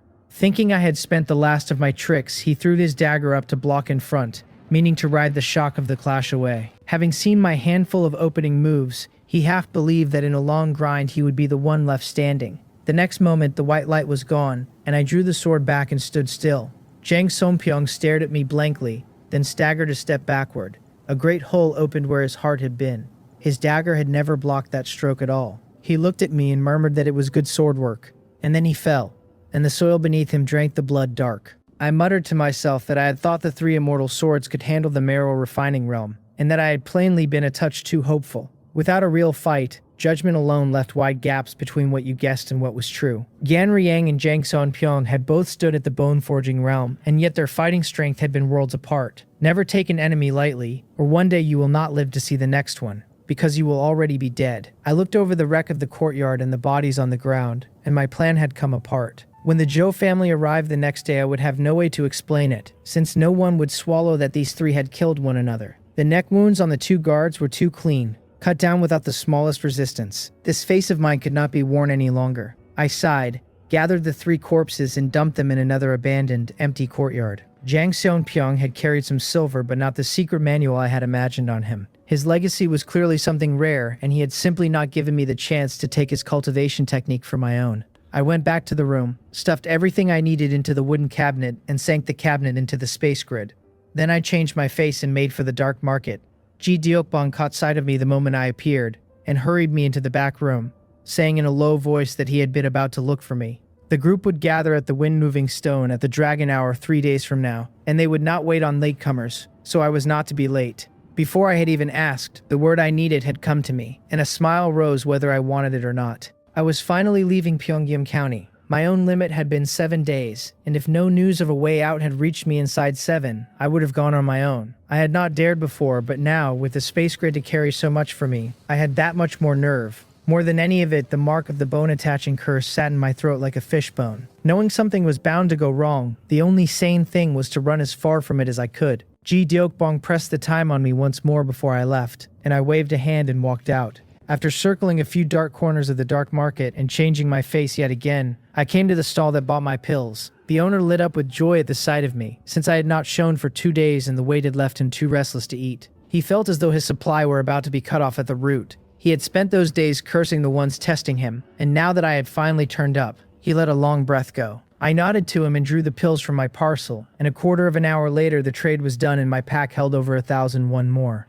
I did not sink it into the panel this time, since I would need real silver in 3 days, and once deposited, none of it would come back out. I left the stall, and the instant I stepped clear of the shop, a sense of being followed and watched rose in me. I frowned. This was no small tale because the hostility behind it was thick, even carrying a killing edge. I let my eyes drift and caught a man looking at me as if by chance. The few offhand words the stall owner had let fall in the back room came back to me, and something turned over in my chest. Without a word, I wandered the dark market at an idle pace, and after a few crossings, when I surfaced again, I had already traded my face and my clothes for others. Those watching eyes winked out at once. I looped through the dark market a couple more times before I left it behind. A few hundred yards off, one of Noong Hungun's men admitted they had lost me. Noong Hungun kicked him over and snarled that he was useless trash, that he had been told to be careful. For days now, Noong Hungun had been seizing anyone in the dark market he found the least bit suspect. Today's man had been a long shot, the movement technique all wrong, but the disguise technique so high that he would sooner kill the wrong one than let the right one walk. He had waited so long for the seller of pills to surface at last, only for his men to lose the trail. His eyes filled with cold, and he swore that the profit in selling pills was too fat for me to stay hidden forever, that he did not believe I would never come again. To find that one man, Nuong Hangan did not care in the least how many innocents he wronged along the way. From a high vantage, I watched his side of things from far off, since after cultivating the bow, my eyes had sharpened enough to make out the scene even in the dark of night. The next moment, a longbow was in my hands. Having very nearly walked into an ambush, how could I let it pass without an answer? I drew the string to its limit, and an arrow streaked across the sky and buried itself in the chest of a rebel soldier, an archer. A cry of alarm went up, and the men around Noong Hangun startled all at once, too sudden for most of them to catch where the shaft had come from. A second arrow, a second fallen man, another archer, and with that both of the bowmen Noong Hangun had brought lay on the ground. Noong Hangun's head snapped around, and he shot from where he stood toward my position, the other rebels not daring to lag behind him. On the high ground I stayed expressionless, and picked the rebels off one by one, paying Noong Hangun no mind at all. The screams came without pause, and the veins stood out on his forehead with rage, since before he had even run halfway more than half his men were dead. These were his own original followers, the ones who had thrown in with the rebels alongside him. With them gone, ordering people about would never again come as easy to him as it did now. He roared at me to stop and drove himself harder toward me. I drew and loosed like a machine, and each time the quiver on my back ran dry, a fresh batch of arrows appeared in it from the space grid, so my hands never once paused.